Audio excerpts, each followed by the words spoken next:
네, 시청자 여러분 안녕하십니까? 파이널샷 진행을 맡은 최효은, 신민영입니다. 네, 오늘 한국 증시는 양시장이 일제 하락세로 거래가 되고 있습니다. 어제 또 급반등이 나오기도 했는데 좀 아쉬운 점은 미국 증시의 하락과는 굉장히 강하게 커플링 된다라는 것입니다. 오늘 코스피 코스닥 양시장이 모두 다 1.5% 이상의 하락세로 거래가 되고 있습니다. 이전에는 단기적인 고점이 2,600선이었는데 최근 들어서 이 단기적인 고점이 2,600선에서 2,500선으로 내려온 것은 아쉽습니다. 오늘도 코스피는 2,500선 아래인 2,440선에서 거래가 되고 있는데요.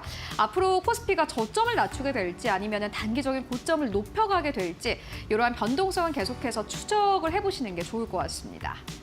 네, 오늘 수급별로도 외국인과 기관의 매도 물량이 양시장에서 빠져나가고 있고요. 업종별로 봐도 또 반밤에 미국 마이크론 테크놀로지의 실적 실망 영향으로 반도체 업종이 좀 약세를 크게 나타내고 있습니다. 대부분의 업종이 하락하고 있는 가운데 그래도 FOMC 악재는 좀 매파적인 발언 예상할 수 있었던 부분이었던 만큼 오늘의 조정을 어떻게 현명하게 이용해 볼 수 있을지 저희와 함께 고민해 보시는 것도 좋겠습니다. 네, 오늘도 준비했습니다. 시장 마감을 위한 마지막 한방. 지금 출발할게요. 파이널샷.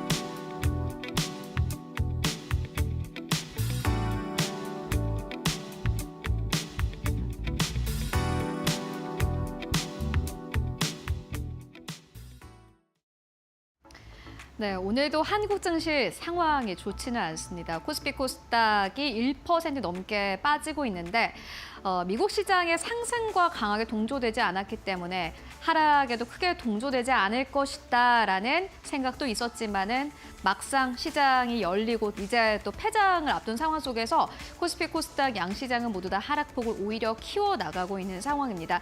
코스피는 2,440선에서 머물고 있고요. 코스닥도 마찬가지로 여전히 700선 아래에서 머물고 있습니다. 앞으로의 모멘텀이 없다라는 것도 문제인데요. 전반적인 시장 상황을 오늘 좀 짚고 가도록 하겠습니다. FMC부터 지금 시장에서는 어떤 업종을 보면 좋을지까지 오늘 함께 이야기 나눠볼 텐데 간밤 FMC가 문제였습니다. 이번 해 2024년의 마지막 FMC였습니다. 시장에서는 99.7%의 확률로 이번에 25베이시스 포인트의 금리 인하가 있을 것이다 라고 전망을 했고요. 이 전망은 맞았습니다. 그런데 앞으로가 문제였습니다. FMC에서 나왔던 발언들이 생각보다 좀 불명확했기 때문입니다. 어떠한 이야기가 나왔냐면요. 아슬아슬하게 이번에 인하를 결정을 했다라고 밝혔는데 생각과는 완전히 달랐습니다. 동결 완전히 만장일치로 이번에 25베이시스 포인트의 금리를 인하할 것으로 전망을 했었는데 막상 열어보니 그게 아니었네? 생각보다 인하에 대해서 좀 주춤하면서 생각을 했던 그런 위원들도 있었구나라는 걸 발견할 수 있었고요.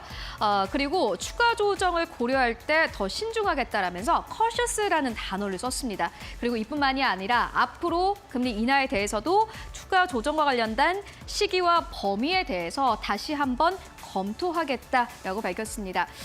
이러한 발언들이 또 겹쳤고 이뿐만이 아니라 내년에 75베이시스 포인트의 금리 인하를 예상을 했었지만은 그게 아니라 50베이시스 포인트의 금리 인하를 전망한다라고 밝히면서 시장에서는 실망 매물이 아주 큰 폭으로 나왔습니다. 신영증권에서는 이렇게 이야기를 했습니다. 정돈되지 못한 연준의 전망이 시장에 부담을 줬다라고 이야기를 했습니다. 맞습니다. 연준도 사실 지금 보시다시피 아슬아슬하게 인하를 결정했다라고 밝혔는데 생각보다 이 연준 안에서도 좀 의견이 나뉘는구나. 내년 경제 전망에 대해서도 연준 측에서도 어쨌든 간에 확신을 가지지 못하는구나라는 인상을 주면서 시장은 굉장히 크게 동요를 했습니다. 다만 지금 금리 인하에 대해서 좀 긍정적으로 생각해 볼 부분도 있다라는 리포트도 나왔는데요. 이어서 만나보시죠. KB증권에서는요, 오히려 지금 이 시점에서는 이 주식 비중을 확대하라라는 투자 의견을 내기도 했습니다.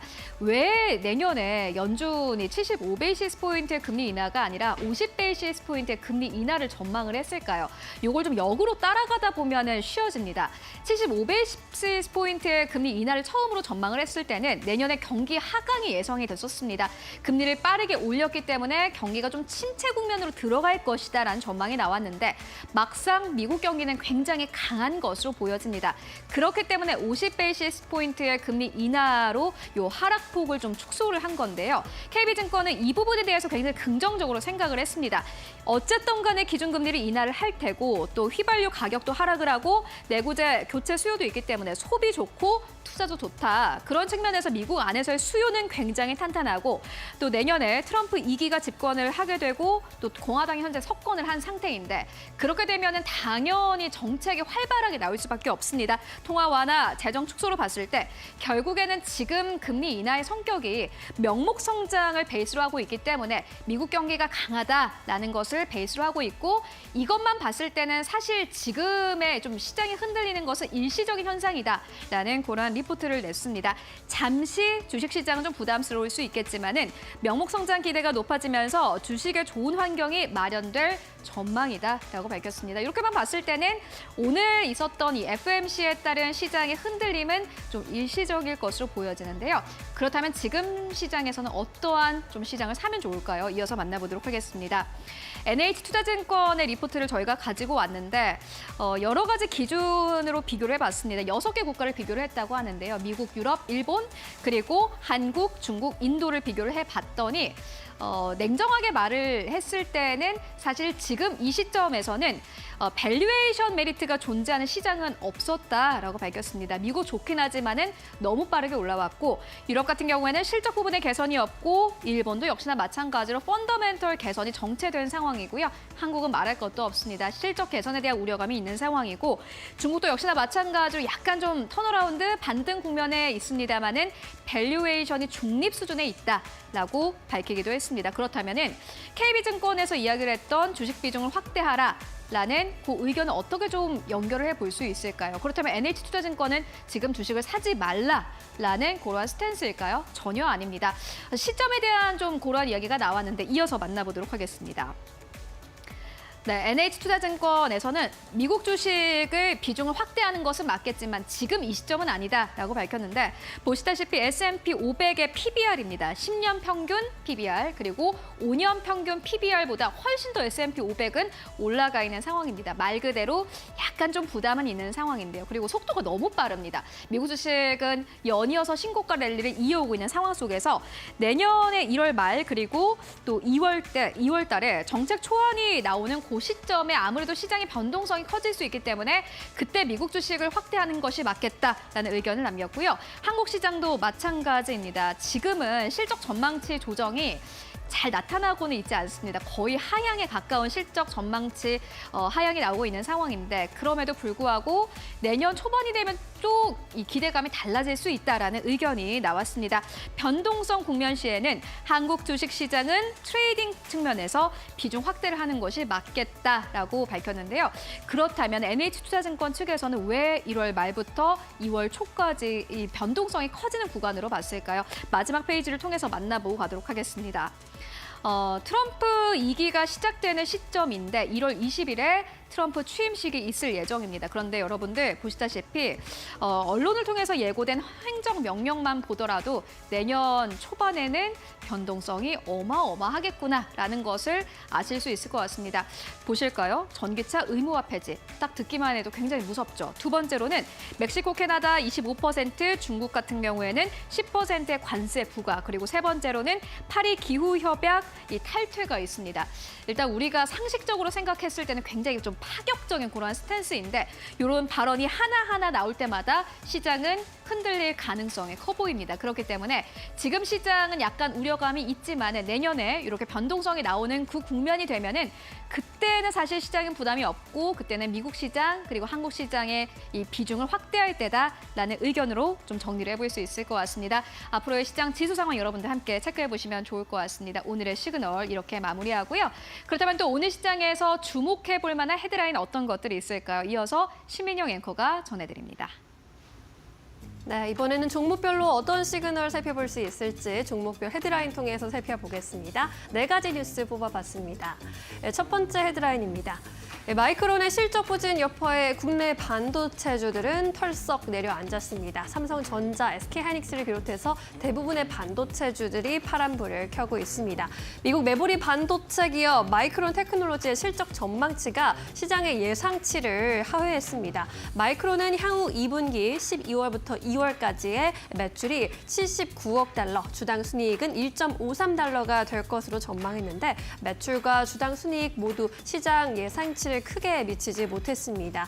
이에 마이크론의 주가 시간의 거래에서 13% 넘게 밀려나기도 했고요. 국내 반도체주의 전망도 그리 좋지가 못하죠. 대표 주자인 삼성전자 올해 4분기에도 실적 부진이 예상되고 있고요. 증권가에서도 삼성전자에 대한 목표 주가를 줄줄이 하향 조정하는 추세입니다. 두 번째 헤드라인입니다. 네, 하락장에도 불닭은 훨훨 날고 있습니다. 삼양식품과 S&D의 주가 급등세를 펼치고 있습니다.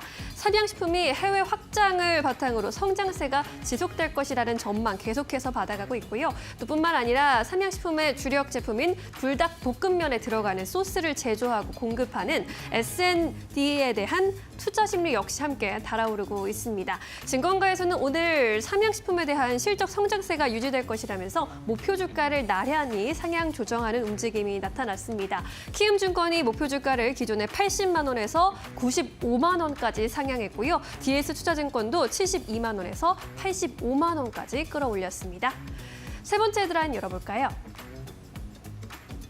네, 트럼프가 이제 북한 담당 특사를 지명했다라는 소식에 남북 경협주 다시 한번 꿈틀거리고 있습니다. 트럼프 미국 대통령 당선인 취임을 앞두고 이제 김정은 북한 국무위원장과의 대화 의지를 지속적으로 피력하고 있죠. 다음 달 20일 미국 대통령으로 취임하는 가운데 북한 지역을 담당할 대통령 특별 임무 특사로 측근인 리처드 그리네를 지명했다라는 소식 전해졌습니다. 트럼프가 이렇게 특사를 지명한 것은 우크라이나와 러시아, 중동에 이어서 이번이 4번째입니다. 이번 지명에 대해서 트럼프가 러시아나 우크라이나만큼이나 북한 문제를 의식하고 있다라는 점으로 또 풀이가 되고 있습니다. 4번째 헤드라인입니다. 네, 양자 얽힘 광자 기술 이전에 성공했다라는 소식 전해지면서 한국 첨단 소재 상한가 행진을 나타내고 있습니다. 양자 암호 관련 주식도 매수세에 쏠리고 있죠. 한국 첨단 소재는 전일 상한가 기록하는 데 이어서 오늘도 가격 제한폭까지 올라갔습니다.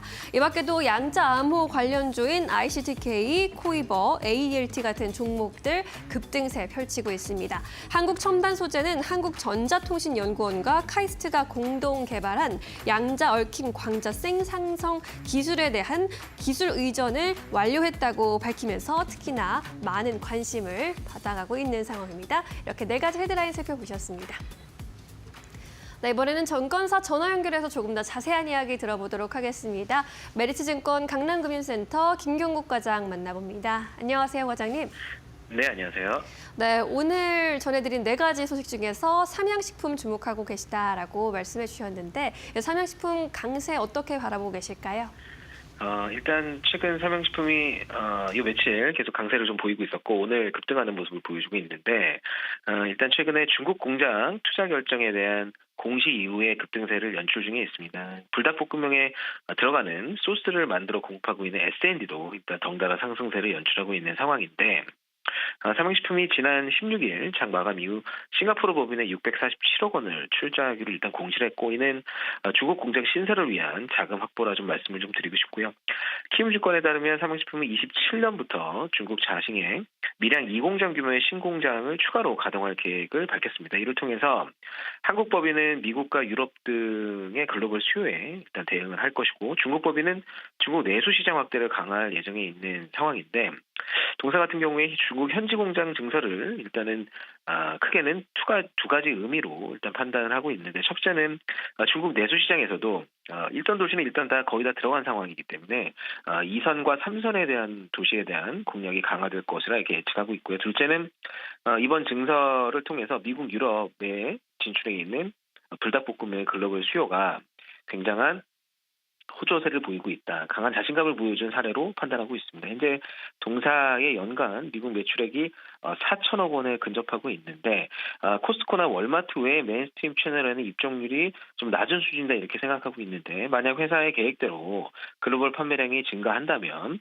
29년까지 동사의 연간 매출액이 3.5조 원, 영업이익은 8,500억 원 수준으로 확대될 것이고 전망이 나오고 있는 상황입니다. 이번 중국 현지 공장 증설 결정은 일단 동사의 중장기 성장성에 크게 밸류에이션을 해줄 수 있는 좋은 모멘텀이다 이렇게 좀 말씀드릴 수 있겠습니다. 네, 알겠습니다. 이번에는 오후장 공략주로 어떤 종목 보고 계실까요? 오늘은 이제 코스맥스라는 종목을 좀 가져와 봤고요. 일단 동사는 화장품 ODM을 주력으로 하는 일단 업체이고요. 그 중국 소비 경기 침체가 지속되고 있는 가운데 중국 화장품 소매 판매액이 24년 11월 기준으로 404억 위안, 그러니까 전년 동기 대비 마이너스 26.4% 감소하는 실적을 보여줬습니다.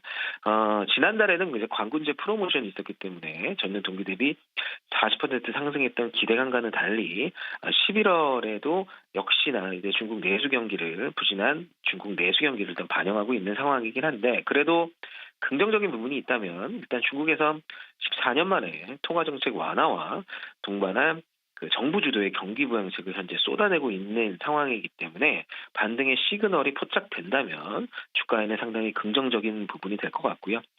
미국 같은 경우에는 절대 수출 금액이 정점을 찍은 8월 이후에 11월까지 수출 성장의 하향세를 좀 보이고 있는데, 특히 11월 미국향 화장품 수출액은 1억 3천만 달러로 전년 동월 대비해서는 19% 성장을 하였지만 전월 대비해서는 2% 하락하면서 성장세가 8월 이후 조금 꺾인 상황입니다. 특히 미국향 스킨케어 수출액이 11월 달에 6,500만 달러를 기록하면서 유독 좀 하락폭이 컸다 이렇게 좀 말씀드리고 싶은데, 최근 시장에서는 화장품 섹터가 미국향 수출 성장의 피크한 우려, 그리고 중국 소비 경기 침체에 따른 불확실성의 구간을 지나고 있다고 판단하고 있는 것으로 보이고요.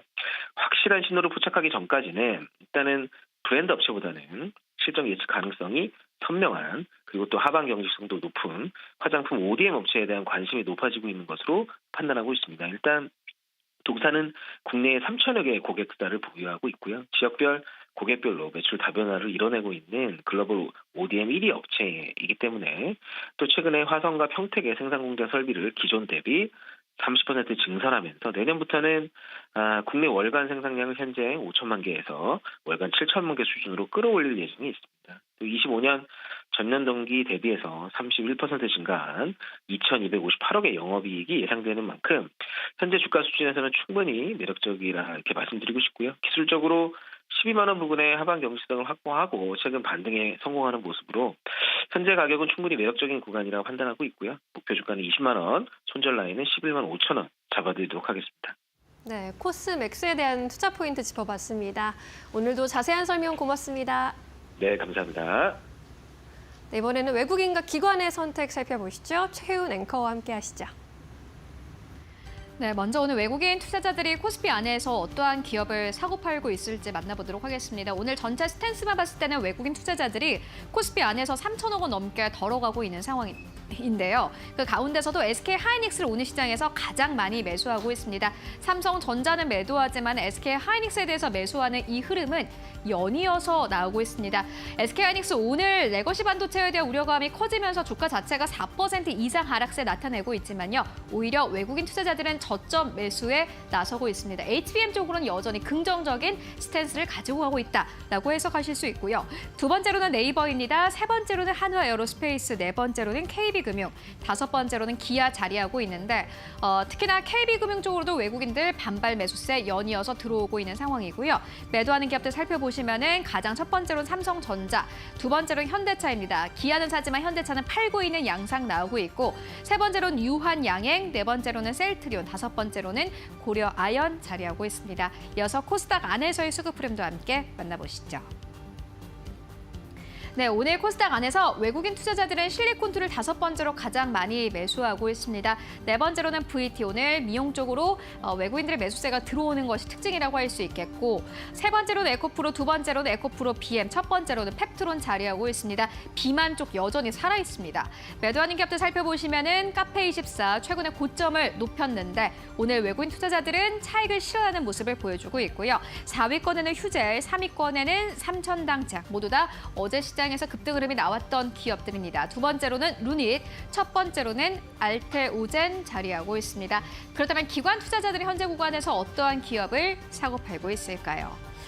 네, 오늘 기관 투자자들은 오늘 시장에선 삼성전자, SK 하이닉스는 매도하고 있는 흐름을 보여주고 있습니다. 카카오 세 번째로 매도하고 있고요. 네 번째로는 기아입니다. 다섯 번째로는 한화오션, 현재 이름 올리고 있고, 매수하는 기업들 살펴보시면은 5위권에는 하이브 자리하고 있습니다. 4위권에는 농심 자리하고 있는데요.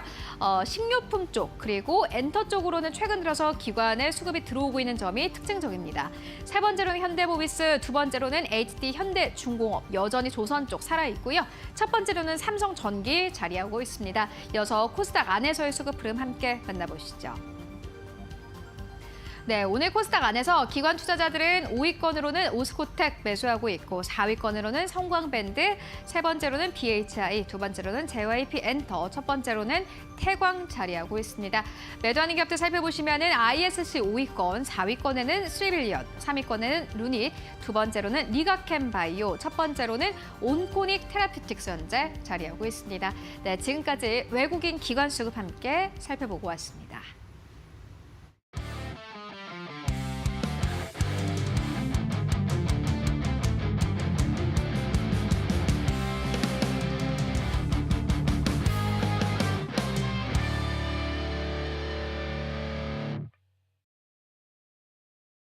네, 이데일리온 이재선 파트너와 함께하는 만루 홈런 시간입니다. 답답한 시장 속에서도 가슴을 뻥 뚫어줄 홈런 같은 종목들 함께 발굴해 보시죠. 파트너님 안녕하세요. 네, 안녕하세요. 네, 오늘은 이제 시장이 미국발 영향을 받으면서 양시장 1%대 약세를 그리고 있습니다. 오늘 시장 판세 어떻게 보고 계실까요? 오늘 시장 판세는 뭐 예상한 대로 그냥 쉬어가는 구간이다 정도로 보시면 될 것 같습니다. 어제도 이제 뭐 외국인이 잠깐 단기적으로 소폭 매수를 했는데 여러분 그거 신경 안 쓰셔도 됩니다. 어차피 오늘 뭐 금리 인하는 될 텐데 금리 인하를 이제 앞으로는 조금 이제 완화하겠다라는 발언을 기존부터 해왔다라고 말씀을 드렸죠. 그래서 여러분들이 알고 계시는 대로 그냥 진행됐다라고 보시면 돼요.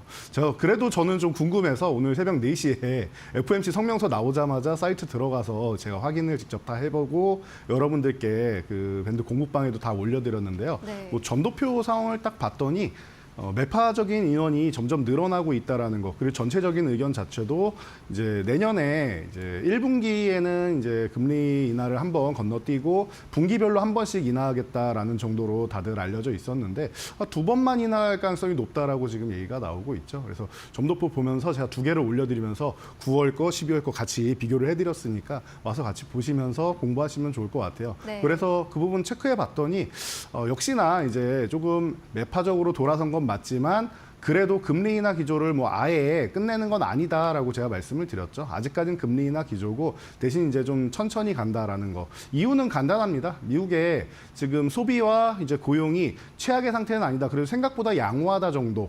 이 정도로 생각하시면 되고 인플레이션 같은 경우는 아직 목표치에 도달하지 못했죠. 2%까지 가야 되는데 이제 그 부분에서 내년에도 아직 불확실성이 있고 내후년에는 조금 더 올라가지 않겠느냐라는 부분이 이 성명서에 보시면 나옵니다. 그래서 이런 부분 때문에 연준 위원들이 조금 더 매파적으로 돌아섰구나라고 보시면 될 것 같아요. 아마 이런 부분에는 이제 트럼프가 이제 취임하게 되면은 뭐 이제 글로벌적인 문제로 해서 뭐 관세나 이런 부분도 있지만 뭐 자체적으로 뭐 하고 싶은 게 굉장히 많은 대통령 아니겠습니까? 그러면 이제 국채 발행도 굉장히 많이 해야 되고 하다 보니까 이런 부분 여러 가지 측면에서 좀 이제 숨고르기를 좀 할 필요가 있다라고 연준위원들이 생각하는 것 같습니다. 그래서 이 정도까지 여러분들이 체크하시면 될 것 같고요. 계속 오늘 뭐 하루 종일 들으시고 앞으로도 계속 더 들으실 얘기인 것 같아요. 그래서 이 정도로 정리해드리면 될 것 같고요. 그러다 보니까 금리 인하 시기에는 이제 금리가 싸지니까 자금 조달에 용이하죠. 성장주들이 자금을 조달해서 투자를 하기 마련인데 이런 부분에 있어서 좀 옥석가리기가 좀 시작되는 게 아니냐라고 보이고 있습니다. 그래서 지금은 이제 실체가 있는 미래에 대해서 기술력은 있는데 그리고 기술력이 있다라고 했는데 아직 산업화되기에는 좀 먼 기업들 이런 기업들은 조금 주춤할 수 있고 그리고 이제 뭐 실적으로 잡히거나 아니면 공급 계약이 나오거나 해서 외형 성장이라도 계속 나오고 하는 이런 기업들 같은 경우에는 조금 더 좋은 모습을 보일 수 있다, 잘 버텨줄 수 있다 정도로 보시면 될 것 같아요. 그래서 제가 오늘은 뭐 말로 없는 코너에도 뭐 이런 종목들을 좀 추려왔는데요. 여러분들이 끝까지 관심 가져 보신다라고 하면은 어떤 종목들을 어떤 관점에서 봐야 되는지 이 투자의 시각에 대해서 다시 한번 생각해 보실 수 있는 좋은 계기가 아닐까 싶습니다. 그래서 이런 부분은 종목 골라내는 거는 제가 이 시간에 항상 도와드리고 있으니까 여러분들이 함께 하시면 될 것 같고 대응은 똑같습니다. 기존에 많이 오른 종목들, 강하게 치고 올라온 종목들은 차익 실현하고 그리고 바닥에서 이제 올라오는 종목들만 그리고 눌림목에 있는 종목들만 좀 싸게 모아간다라는 개념으로 진행하신다라고 하면 뭐 지금 조정 가볍게 뭐 지나가는 조정이다라고 제가 말씀드렸습니다. 코스피 같은 경우는 2,500포인트 돌파 시도하다 쉬는 구간 그리고 코스닥 같은 경우는 이제 700포인트 구간 그리고 680 회복한 다음에 숨고르기 한번 하는 구간 정도로 보시면 될 것 같습니다. 어차피 나와야 되는 구간인데 핑계거리가 이제 뭐 미국 FOMC가 됐다 정도로 보시면 되고요. 이게 뭐 내일 정도나 해서 뭐 다음 주 초 이 정도까지 한 다음에 다시 또 움직일 수 있으니까 그런 부분 너무 뭐 걱정하지 마시고 그리고 이제 뭐 올해 시장이 얼마 안 남았어요. 그러면은 올해 연말까지 해가지고 이런 숨고르기까지 다 끝내놓는다라고 하면은 내년에는 또 다시 우리가 원하는 여러분들이 원하는 뭐 1월의 테마부터 시작해서 좋은 시장 올 수 있는데 그렇다라고 하면은 이제 뭐 수급이 좋지 않다. 지금 달러 환율 같은 경우가 1,450원을 넘어가고 있다는 얘기가 나오고 있죠. 그러다 보니까 외국인이 강하게 들어올 수 없다라고 하면은 코스피보다는 이제 뭐 1월 같은 경우에는 코스닥을 노리면서 여러분들이 보시면 그래도 조금 더 긍정적인 결과를 볼 수 있지 않을까 싶으니까 여러분들 이런 부분에 좀 유의해서 보시면 좋을 것 같습니다. 네, 오늘 시장의 조정이 나타나고는 있지만 이 조정을 어떻게 지혜롭게 잘 활용할 수 있을지 종목 잘 선별해 보시면서 전략 잘 세워보시면 좋겠고요. 지금부터 본격적으로 오늘 장에서 득점 낼 수 있는 종목들 살펴보도록 하겠습니다. 첫 번째 안타 종목 열어볼게요. 큐브엔터입니다. 이제 큐브엔터는 걸그룹 여자아이들이 있는 네. 그런 회사인데 한학령 이제 완화 기대감 이런 것들 속에서 이제 여자아이들 중국 활동 기대감 나타나는 것 같네요. 네, 맞습니다. 제가 설명드릴 걸 이미 다 해주셔가지고 제가 뭐 디테일하게 설명드릴 건 없는 것 같아요. 근데 이 재계약이 왜 의미가 있냐면은요. 네. 이 그룹의 그 리더인 뭐 전소연 씨 같은 경우는 기존부터 이제 먼저 솔로 데뷔를 해가지고 계약이 먼저 완료가 되는데 이런 부분에 있어서 좀 우려감이 많이 나왔습니다. 뭐 중간에 이제 뭐 인터뷰나 이런 예능 프로그램 보면은 뭐 저작권료만 해도 잘 들어올 때는 한 달에 뭐 10억씩이나 번다라고 할 정도로 이제 이 큐브엔터를 먹여 살리는 주춧돌이라고 할 수 있는데 재계약을 안 하게 된다라고 하면 굉장히 큰 문제가 생긴다. 그래서 이제 뭐 어마어마한 기존에 있는 이 하이브의 이제 뉴진스가 나가는 거랑은 전혀 다른 판도의 뭐 그쵸. 일이 생기는 거기 때문에 네. 뭐 이런 부분에 있어서 좀 우려감이 많았는데 잘 됐고 그리고 전원 재계약이라고 발표를 했어요 이번에. 이게 중요한 게 나머지 멤버들은 아직 계약 기간이 남아 있는데 전원 재계약이 또 중요한 게 방금 설명해 주신 이 한한령 해제 이 부분에 있어서 이 멤버 중에 중국인 멤버가 있습니다. 그래서 이 중국인 멤버가 과거에 네 맞습니다. 역시 잘 알고 계시네요 MZ 세대라서. 우기, 네 우기 멤버가 이제 중국인이라서 과거에 뭐 엑소도 그렇고 여러 가지 이제 뭐 기업들을 그 그룹들을 보면은 특히 보이 그룹들 같은 경우에는 특히나 인기가 많으면은 그냥 계약 기간 끝나면은 중국으로 그냥 돌아가 버리고 그리고 계약 기간 도중에도 계약 파기하고 돌아가 버리고 하는 이런 경우를 많이 볼 수 있습니다. 지금 우기 씨 같은 경우도 뭐 인스타그램 같은 이런 SNS가 뭐 거의 1,000만 명 가까이 된다라고요. 900만 명은 훨씬 넘는다고 하는데 솔로 활동을 해도 이상할 게 없는 인기인데 또 의리 있게 또 잘 이제 재계약을 마친 것 같아서 이런 부분에서 기존에 우려감이 있어서 좀 주가가 좀 어렵게 흘러갔었는데 지금 다시 회복되면서 이제 좀 움직일 수 있다. 그래서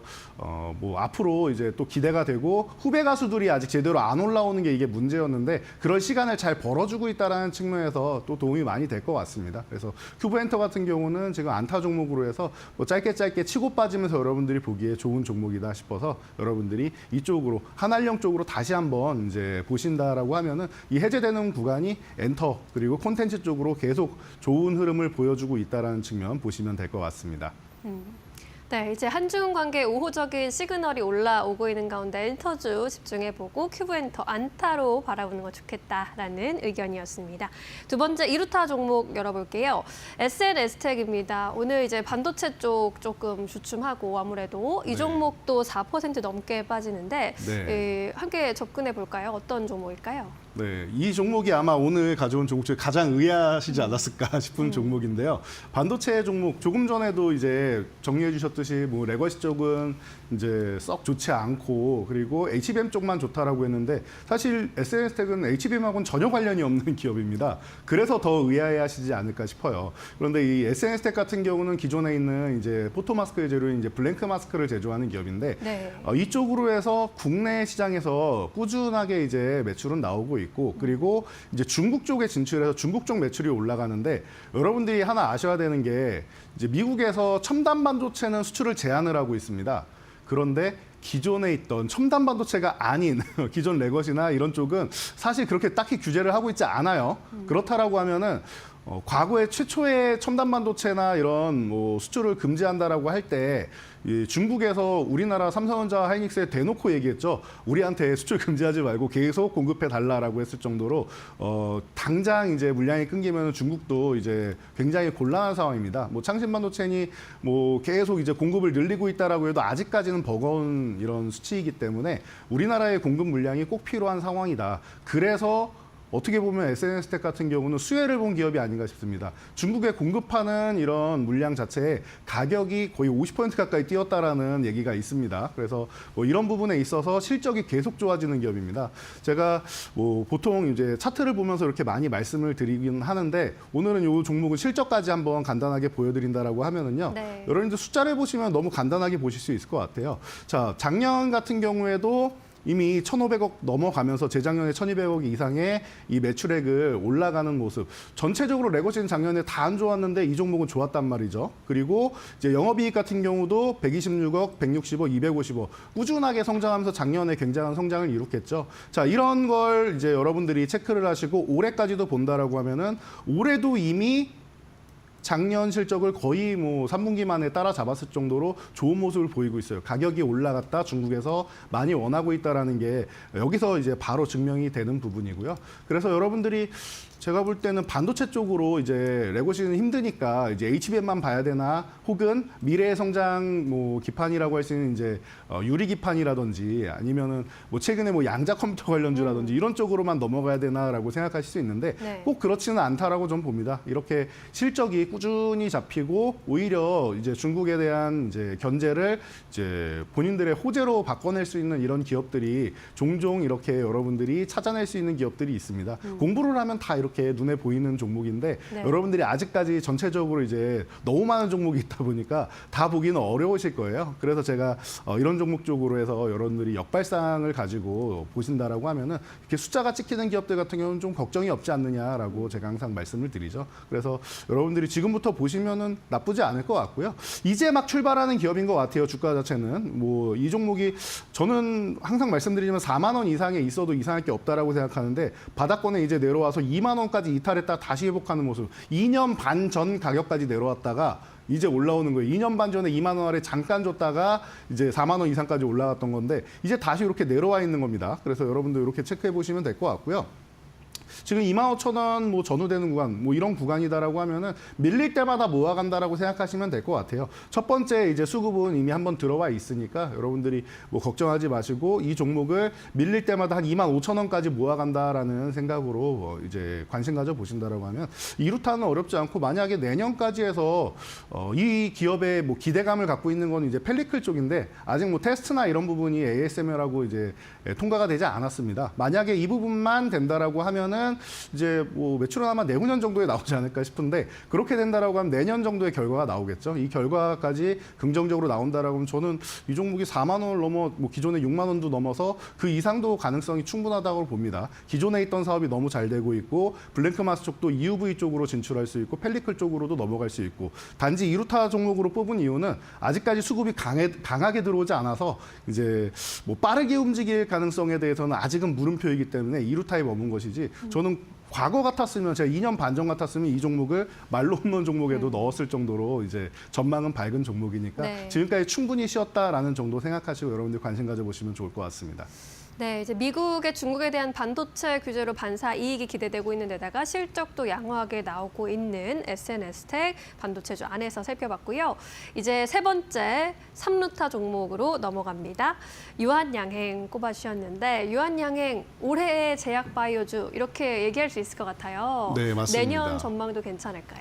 네, 올해의 바이오주이기 때문에 내년에도 뭐 자연스럽게 뭐 좋아지는 현상이 나오지 않을까 싶습니다. 그래서 우리나라 이제 국산 항암제 중에서는 최초로 이제 FDA 승인을 받았죠. 네. 사실 HLB의 리보세라님이 먼저 받지 않겠느냐라고 했는데 사실 지연되면서 유한양행의 그런 이제 대단한 업적을 이제 차지하게 되었습니다. 비소세포폐암 뭐 1차 치료제로 들어왔기 때문에 이 항암 치료제 같은 경우 1차 치료제는 대부분 사람들한테 먼저 적용을 하고 여기서 이제 약효가 잘 안 드는 사람은 2차 치료제, 그다음 3차 치료제로 해서 시장이 점점 좁아진다라고 생각하시면 돼요. 그래서 1차 치료제로 진입하는 게 가장 중요하다라고 많이들 얘기를 하는데 이런 부분에서 이제 성공적으로 이제 들어온 것 같습니다. 그래서 이제 뭐 리브리반트랑 이제 병용요법이 있는데 리브리반트 이제 SC 쪽에 생산 공장 쪽에 뭐 살짝 이제 이슈가 있어가지고 쉬고 있는데 주가는 또 안 밀리고 있죠. 그러다 보니까 이제 뭐 엊그제 나온 이슈인데도 불구하고 주가는 그래도 버텨주고 있고 오늘 같은 경우에도 뭐 2.8% 내려가는 것 같지만 사실은 기존 주가 내에 있는 거예요. 12만 원 아래서 그냥 쉬어가는 구간, 숨고르기 하고 있는 구간을 만들고 있다라고 생각하시면 됩니다. 올해의 뭐 제약바이오주 아니냐라고 방금 설명해 주셨듯이 굉장히 올해 좀 좋은 모습을 보였기 때문에 숨고르기를 잘 만들고 있다. 1월에 이제 또 JP모건 헬스케어 컨퍼런스도 있고 하기 때문에 이런 구간에서 좀 올라가기 위해서 좀 먼저 좀 쉬고 있다 정도로 여러분들이 생각하시면 될 것 같아요. 그리고 자회사들도 좀 임상이 뭐 순항을 이루고 있습니다. 보시면 뭐 A2젠 같은 경우가 지렴 치료제 임상 2회 이상을 진행하고 있고 이제 프로젠 같은 경우가 당뇨 비만 치료제 여러분들이 요즘에 제일 많이 관심 갖는 이런 치료제가 아닌가 싶습니다. 이 휴만 치료제 계열 쪽으로 해서도 임상 이상을 진행하고 있습니다. 또 이제 그 이뮤온시아 같은 경우에는 10월에 코스닥 상장 뭐 심사를 내놨죠. 그래서 뭐 이런 부분에 대해서는 뭐 예비 심사에 진행되는 부분이 잘 된다라고 하면은 자회사 상장 이슈 같은 경우도 좀 받을 수 있는 종목이니까 뭐 편안하게 이제 아직까지 뭐 매출이 잡히지 않은 거예요. 허가를 받은 거지 매출은 제대로 잡히지 않고 있다. 이 매출이 잡히기 시작하면은 그때부터 더욱더 뭐 좋아진다라고 여러분들이 생각하시면 될 것 같습니다. 유한양행 3루타 종목으로 살펴봤습니다. 투자에 잘 참고해 보시고 또 함께 공부해 보시면 좋을 것 같네요. 자, 이제 오늘의 하이라이트 만루 홈런 종목 살펴보도록 할 텐데 오늘의 만루 홈런 종목은 DS 단석으로 꼽아주셨네요. 친환경 사업하고 있는 기업인데 이 시점에서 만루 홈런으로 꼽아주신 이유는요? 네, DS 단석은 저하고는 굉장히 좀 뜻깊은 종목인 것 같아요. 그래요? 제가 이데일리 이제 TV에 와서 여러분들이 저를 이제 기억해 주시는 종목 중 하나로 이제 네. 바닥권에서 이제 포착해서 이미 거의 뭐 200% 가까이 올라왔는데요.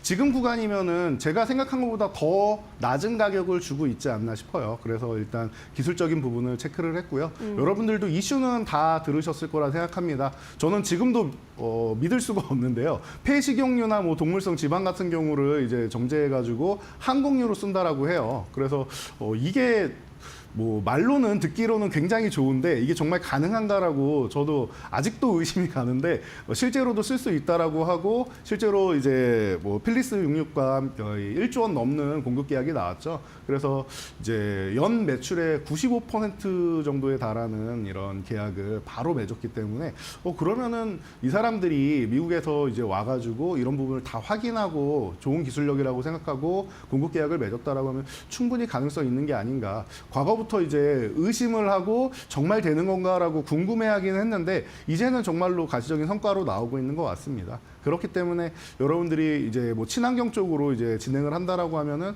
이런 쪽을 항상 뭐 볼 수 있지 않을까 싶어요. 그래서 뭐 체크를 계속 해보시면 되고 이제 12월에 첫 공급 물량이 이제 나온다라고 하는데 네. 이 부분이 좀 이제 잘 진행됐다라는 얘기까지만 들리면은 안심하고 또 다시 한번 주가가 지금 박스권을 그리고 있는데 그 상단 정도까지는 어렵지 않을 것 같습니다. 그래서 간단하게 뭐 체크를 해보신다라고 하면 지금 급등 흐름이 나온 이후에 이제 그 고점을 찍고 휴식을 취하고 있죠. 그래서 저는 한 42,500원 요 구간 정도까지 모으면 되지 않을까 싶었는데 조금 더 내려와 있어요. 어떻게 보면은 불안해하시는 분들도 있겠지만 저는 이게 더 기회가 될 수 있다라고 생각합니다. 이 정도까지 모았는데 조금 더 물량을 모을 수 있는, 더 싸게 모을 수 있는 구간이고 보유하지 않은 분들 같은 경우는 지금이 오히려 편안한 구간이 되겠죠. 중요한 거는 이제 42,500원을 다시 회복해 주는 게 중요해요. 지지받아야 되는 구간을 살짝 이탈했을 때 이 구간을 속임수로서 만들려면은 다음 주 초 혹은 뭐 연말까지 해가지고 이 구간을 회복해 줘야 이제 다시 한번 올라가는데 뭐 빠르게 움직일 수 있다라고 생각하시면 될 것 같고요.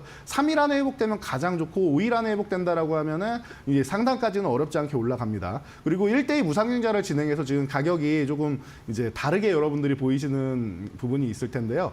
기존에 이제 이 5만 원 구간이 15만 원 구간이라고 생각하시면 돼요. 한 주를 세 주로 이제 나눴다라고 생각하시면 됩니다.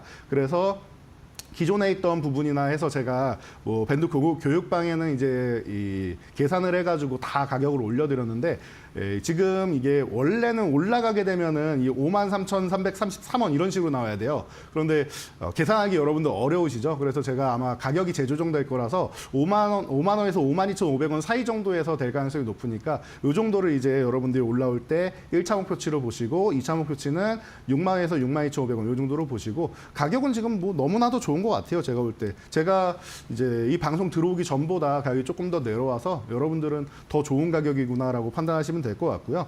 그리고 리스크 관리는 해야 되니까 혹시나 37,500원 이탈한다라고 생각하면은 뭐 32,500원 이 구간까지 좀 기다리시거나 아니면은 4만 원 다시 회복되는 거 기다려서 다시 한번 뭐 체크해 보시면은 제가 볼 때는 뭐 내년 초 상반기 1분기에는 여러분들 다시 한번 또 멋지게 수익 줄 수 있는 종목이라고 보니까 이 종목 뭐 기대하고 보셔도 좋을 것 같습니다. 네, DS 단석 오늘의 말로 홈런 종목으로 살펴봤습니다. 지속 가능 항공유 관련 모멘텀과 함께 주가도 날아갈 수 있을지 다시 한번 주목해 보도록 하겠습니다. 오늘 말씀 여기까지 드릴게요. 고맙습니다. 감사합니다.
네, 김동준의 스몰캡 전략으로 이어가 보도록 하겠습니다. 오늘도 함께 해보도록 하겠습니다. 신한금융그룹 서울금융센터의 김동준 부장 모셨습니다. 안녕하십니까? 네, 안녕하세요.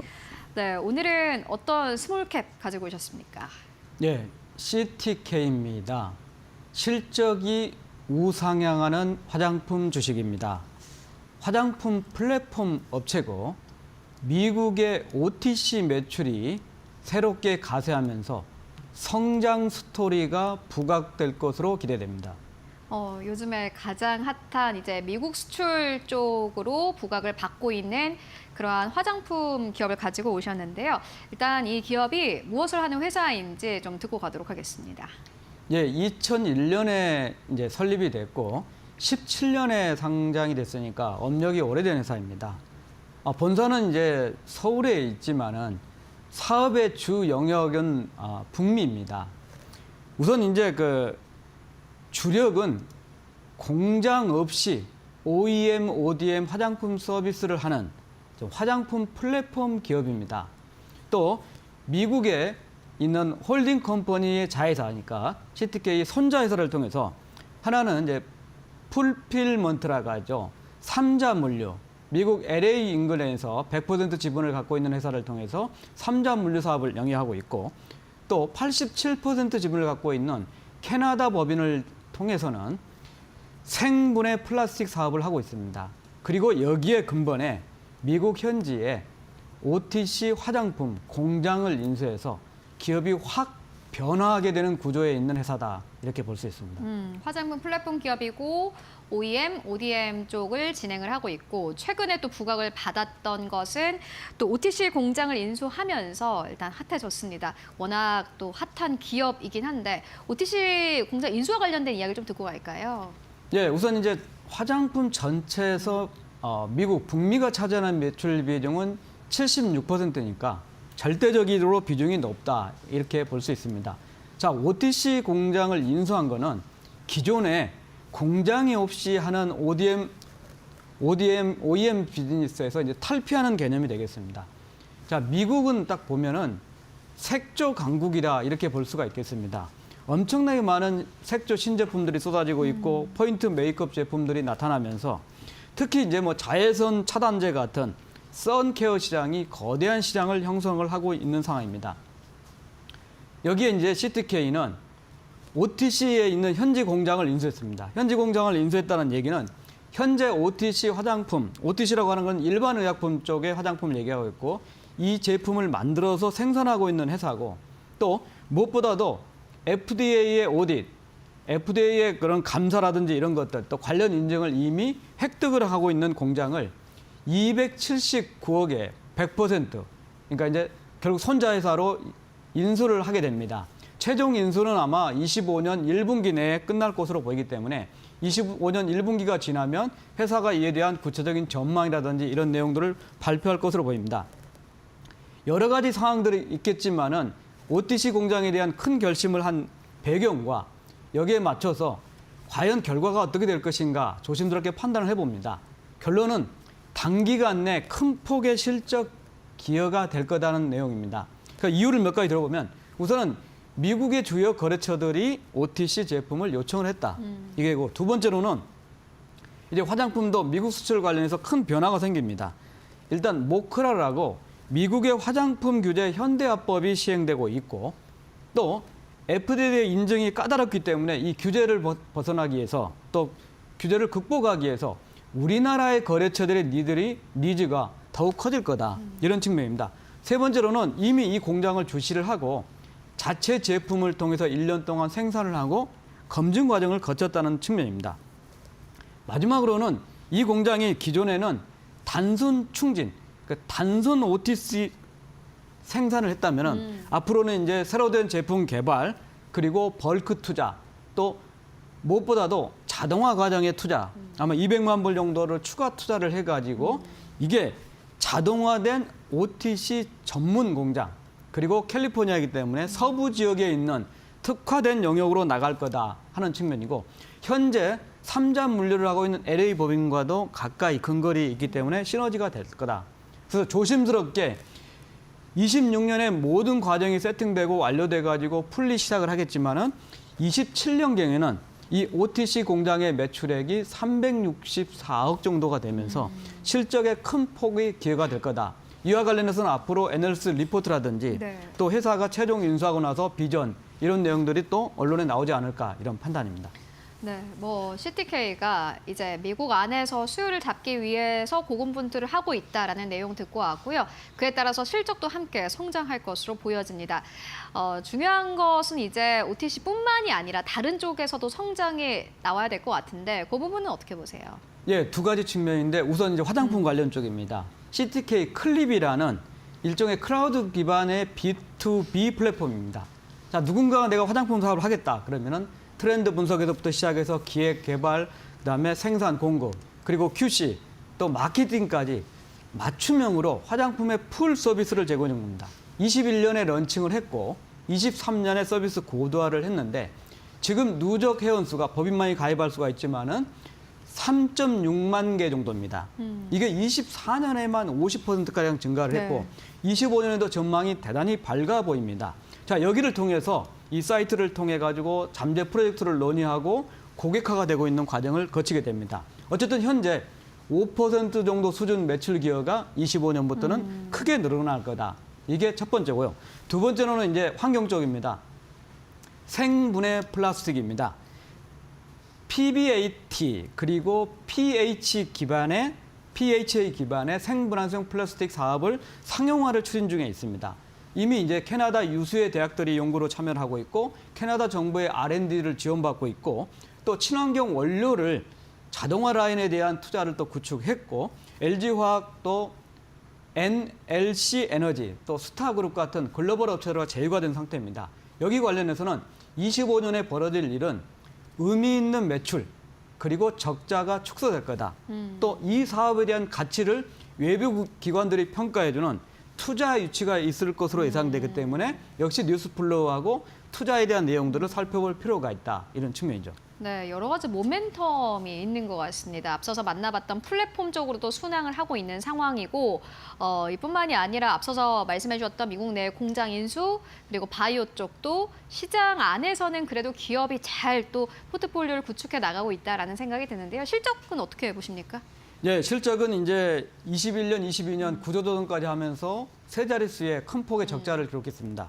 물론 과거에 15년부터 17년까지는 뭐 5, 600억의 누계 영업이익을 기록하게 됐습니다. 사실은 좀 아쉬운 부분은 인디 브랜드, 성장 중소형 브랜드들은 이 CTK와 성장을 같이 하다가 글로벌 업체에 인수가 될 경우에는 또 고객사의 이탈, 이런 상황도 발생할 수 있는 상황입니다. 24년에는 전체적으로 모두 매출을 본다면은 875억 원으로 전년 대비 소폭 감소를 하고 영업이익도 5억 정도가 되도록 그칠 것으로 보입니다. 그렇지만 클립 효과가 25년부터 매출이 크게 나타나고 또 OTC 공장이 25년부터 바로 흑자가 기여가 되고 생분해 플라스틱도 의미 있는 매출이 된다는 가정하에 25년에는 1,100억대 매출에 영업이익은 56억 정도, 26년에는 1,300억 정도 매출에 세 자릿수 영업이익이 되면서 우상향 실적으로 갈 것으로 예상이 됩니다.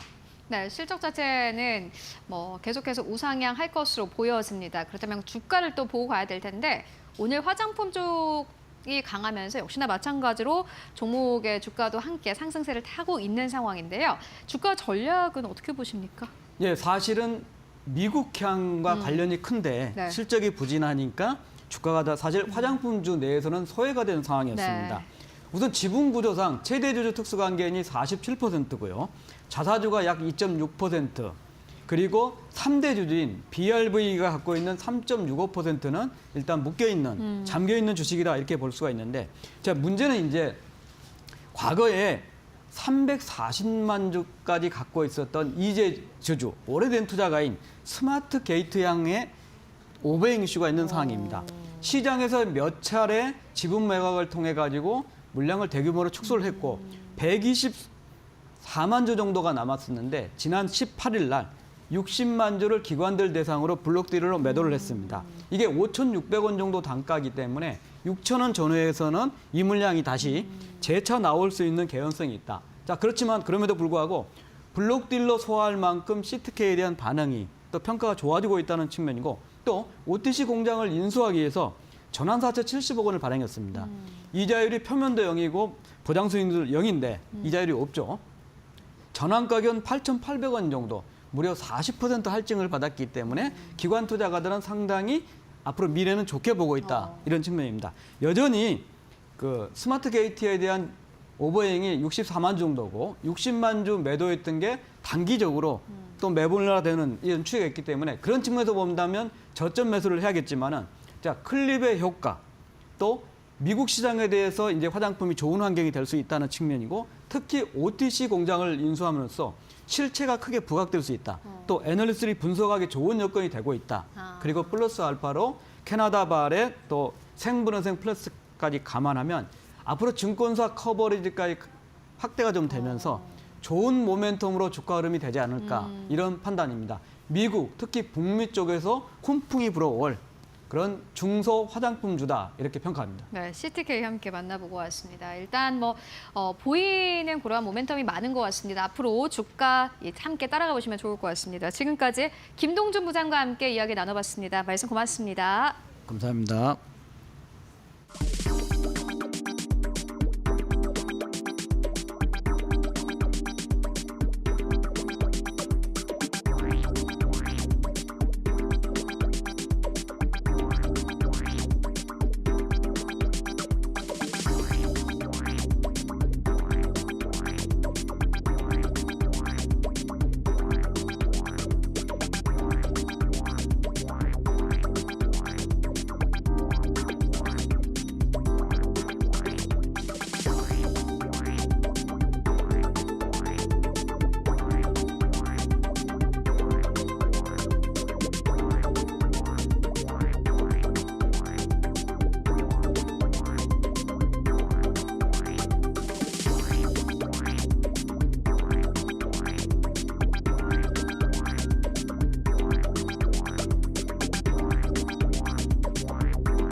마켓 무버입니다. 요즘 길거리를 걸어가시거나 차를 타고 이동하실 때 오징어 게임 2 광고를 많이 접하실 텐데요. 지금 전 세계의 관심이 오징어 게임 2로 쏠리고 있습니다. 우리나라뿐만 아니라 전 세계가 기다린 오징어 게임 2가 오는 26일에 넷플릭스에서 공개될 예정이죠. 이번 시즌 2는 총 제작비가 약 1,000억 원이나 들었다고 하고요. 티저 영상 조회수는 약 1,900만 회를 기록하면서 역대 넷플릭스 티저 영상 중에서 가장 높은 조회수를 기록하고 있습니다. 특히나 공개 전 골든글로브 TV 시리즈 작품상 후보에 오르면서 이례적인 역사를 써내려가고 있습니다. 미국에서 자체 개발한 비디오 게임 스퀴드 게임 언리시드를 또 공개하기도 했는데요. 이에 따라 IP를 활용한 콘텐츠 파급 효과도 확대될 것으로 기대가 되고 있는 상황입니다. 오징어 게임은 넷플릭스 공개 이후에 91일간 가장 조회수가 높았던 작품 1위에 여전히 올라와 있습니다. 이만큼 시즌2에 대한 기대감도 나날이 높아져 가고 있는데요. 유통업계에서는 이러한 시즌2 특수를 노리는 협업 마케팅에도 한창입니다. 일단 백화점에서는 신세계 백화점이 오징어 게임 2와 업계 단독 행사를 열게 됩니다. 20일부터 게임 참가자가 되어보는 체험형 팝업을 운영하는데요. 신세계 백화점, 강남점 그리고 부산 센텀스키점에서 이 체험에 직접 참여할 수 있습니다. 또 CJ 제일제당 비비고는 미국 등 14개국에서 협업 제품을 선보이고 있는데요. 오징어 만두 등으로 관심을 끌고 있습니다. 하이트진로는 참이슬 오징어 게임 2 에디션으로 눈길을 끌고 있고요. 혜트제가 역시 달고나 뽑기를 재현한 감자 과자를 출시하면서 또 많은 사람들의 관심을 끌고 있는 상황입니다. 관련 기업들의 주가 움직임도 양호하게 나타나기도 했습니다. 이러한 가운데 미디어 업종의 주가 흐름은 어떻게 될까 또 관심이 쏠리는 부분인데요. 일단 유진투자증권에서는 이번 오징어 게임 2가 흥행을 하게 되건 하지 않게 되건 간에 대대적인 마케팅 영향으로 적어도 첫날의 화제성은 높을 수밖에 없다라고 평가하고 있습니다. 시즌 1이 잘 됐다고 해서 시즌 2의 흥행을 담보하는 것은 아닙니다. 그래도 오징어 게임 2만큼은 기대감이 굉장히 높은 상황이기 때문에 주가에도 긍정적인 영향을 줄 수 있다라는 분석을 내놨고요. 이 밖에도 12월 24일에 대작 하얼빈의 극장 개봉이 예정되어 있고요. 1월 4일에는 대작 별들에게 물어봐 TVN의 편성이 확정되어 있습니다. 이렇게 드라마와 영화, 기대작이 순차적으로 공개되고 있는 이 시점에서 미디어 섹터에 대한 기대감 여전히 유효하다라는 이야기 나오고 있고요. 주목할 필요가 있다라는 조언들 들려오고 있습니다. 오징어 게임 2 이렇게 기대감을 높이 쌓아온 만큼 전작을 뛰어넘는 긍정적인 평가를 받을 수 있을까요? 함께 주시해 보시죠. 마켓무버 전해드렸습니다. 네, 이어서 오늘 시장에서 주목해 볼 만한 이슈들 기업들 함께 만나보는 시간 가져보도록 하겠습니다. 오늘도 두 분과 함께 해보도록 하겠습니다. 지시인포의 박근호 이사 그리고 이데일리온의 박정식 파트너 모셨습니다. 안녕하십니까? 안녕하십니까? 안녕하세요. 네, 오늘도 두 분과 함께 시장 이야기 좀 해보도록 하겠습니다. 오늘 시장이 너무 안 좋아서 어떠한 이슈를 좀 이야기를 해보면 좋을까 하고 저희가 주제 뽑아봤는데 지금 주제 바로 만나보도록 하겠습니다. 오늘은 반도체에 대한 이야기 나눠볼 텐데요. 레거시 반도체, 이젠 레거시라는 표현보다는 범용이라고 표현을 해야 맞을 것 같은데 이 반도체가 다운사이클 우려가 좀 확대가 되고 있습니다. 간밤에 마이크론 테크놀로지가 실적을 발표를 했고 여기서 HBM은 좋은데 레거시가 안 좋다라는 게 컨콜을 통해서 나왔습니다. 그렇기 때문에 오늘 관련주들이 일제 하락세 나타내고 있는데 관련주 아직도 하방 압력이 있다 혹은 주가가 이미 반영이 되어 있다. 특히나 사실 미국에서 마이크론 테크놀로지와 같은 기업들은 주가가 많이 올라갔지만은 한국에서는 관련된 기업들이 크게 올라가지 못했습니다. 시장 자체가 좀 부진했기 때문인데 이 두 가지 선택지를 놓고 저희 함께 이야기 나눠보도록 하겠습니다. 먼저 박근호 이사님 어떻게 보십니까? 일단 뭐 업황은 나중에 말씀드리도록 하고요. 반도체 기업들의 주가를 한정지어서 말씀드린다라고 하면 이미 반영이 됐다. 선반영이다. 네, 네. 이렇게 말씀해 주셨습니다. 박정식 파트너님께서는요? 네, 저도 선반영의 한 표입니다. 선반영 주가는 부담 없다 이렇게 보시는 것 같습니다. 그렇다면은 박근호 이사님의 이야기를 들어볼 텐데 그것도 궁금해요. 저는 이제 HBM이랑 레거시랑 약간 좀 다르게 가는 것 같거든요. 네. 그렇다면은 그거 측면에서 봤을 때도 주가를 긍정적으로 보시는 건지. 저는 출발은 좀 HBM, 이제 AI 쪽이 먼저 출발을 했지만 결국엔 네. 방향성은 같을 수밖에 없다고 생각을 하고 있거든요. 네.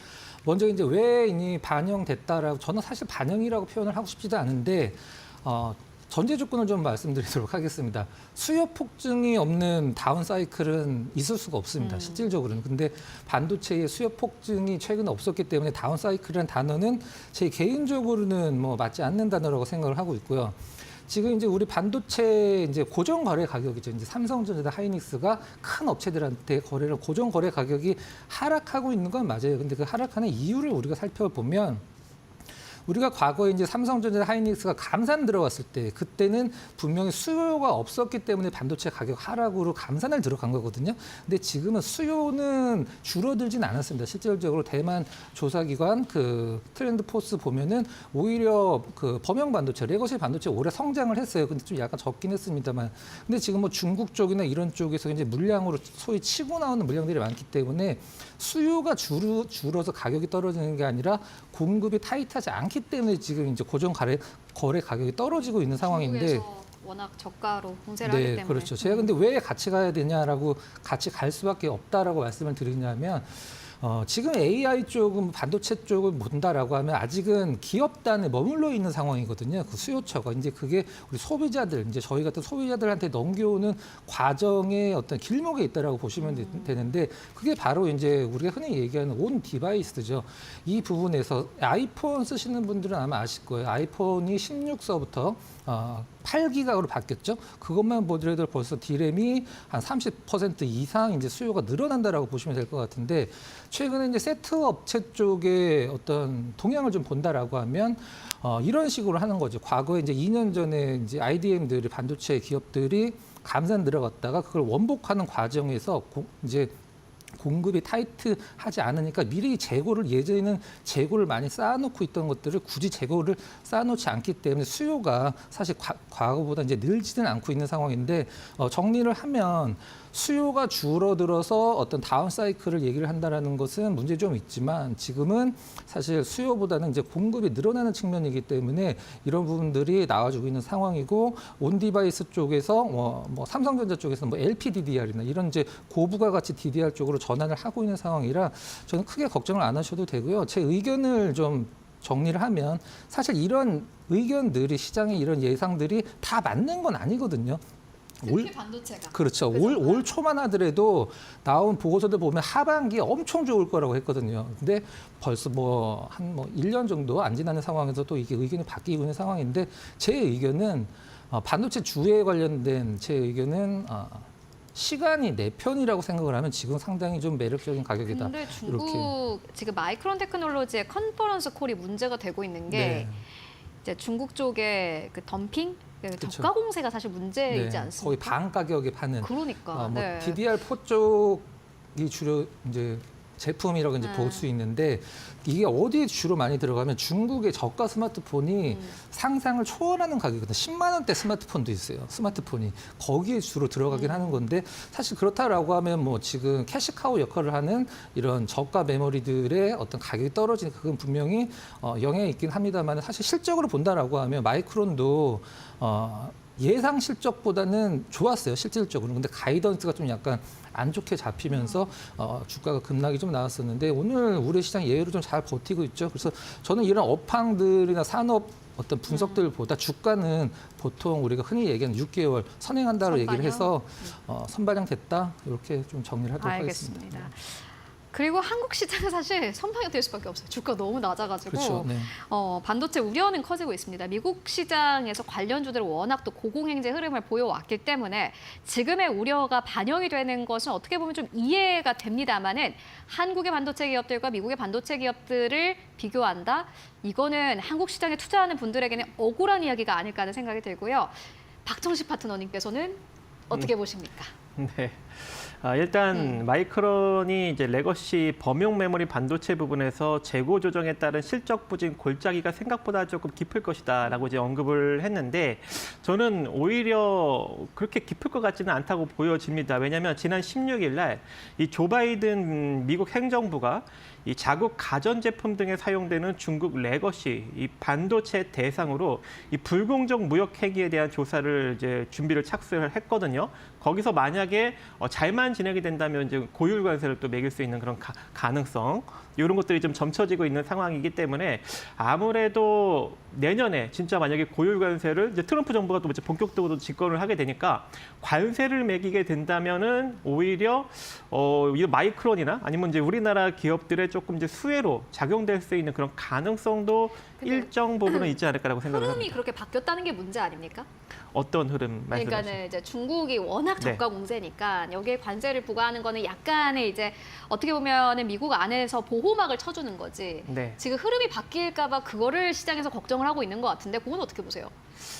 일단 전반적으로 내년에 이렇게 조금 이제 재고 처리가 쉽사리 이제 되지 않는다라는 어떤 그런 전망을 하고 있는 것 자체가 아무래도 이제 이런 이제 관세 전쟁이 이제 본격화될 수 있는 그런 가능성, 그로 인해서 이제 수출입이 감소되고 어떤 이 기업들 간의 이제 전방 산업 부진이 같이 이제 가격 상승과 같이 좀 이루어질 수 있는 여력, 이제 그런 것들을 좀 전반적으로 분석을 해서 발표를 한 것이 아닌가라고 이제 생각을 하고 있습니다. 그래서 저도 개인적으로는 이제 관세 전쟁이 이제 본격화되게 된다면 증시에 부정적이고 또 기업들의 실적에 좀 부정적이다라고 개인적으로 생각을 하고 있는데 그거는 이제 트럼프 정부 들어서서 이제 본격적으로 좀 뚜껑을 좀 열어봐야 되지 않을까라고 그거는 생각은 하고 있어요. 그래서 지금 당장은 너무 이제 걱정할 필요성은 없을 것으로 일단 보여집니다. 일단 증권가에서도 삼성전자 주가에는 HBM 부진과 그리고 레거시 메모리 부분의 이런 약세 그리고 중국산 저가 공세 이런 것들이 충분히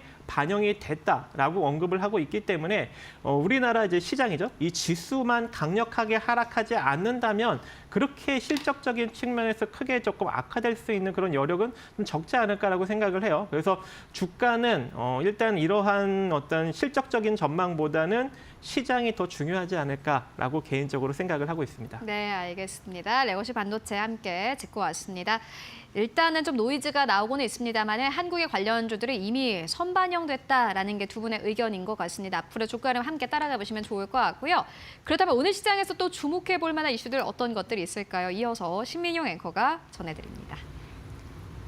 마켓 무버입니다. 일본의 자동차 시장의 지각 변동이 예고됐습니다. 이 소식이 국내 완성차 업체들에게 미칠 영향에 대해서도 여러 가지 다른 분석들이 나오고 있는데요. 일단 혼다와 닛산이 합병을 협상 중이다라는 소식이 들려왔습니다. 닛산의 자회사 미쓰비시도 합류를 검토 중인 것으로 알려졌는데요. 이 기업들 사실 지금 위기에 봉착해 있는 상황이죠. 격해지는 경쟁 속에서 독자 생존이 불가능하다라는 판단하에 힘을 합치기로 한 겁니다. 중국의 저가 전기차 공세에 함께 대응을 하기로 한 건데요. 이 합병을 통해서 전기차와 자율주행 기술, 차량 소프트웨어 개발 비용을 절감하고 글로벌 시장 내에서 경쟁력을 확보한다는 계획입니다.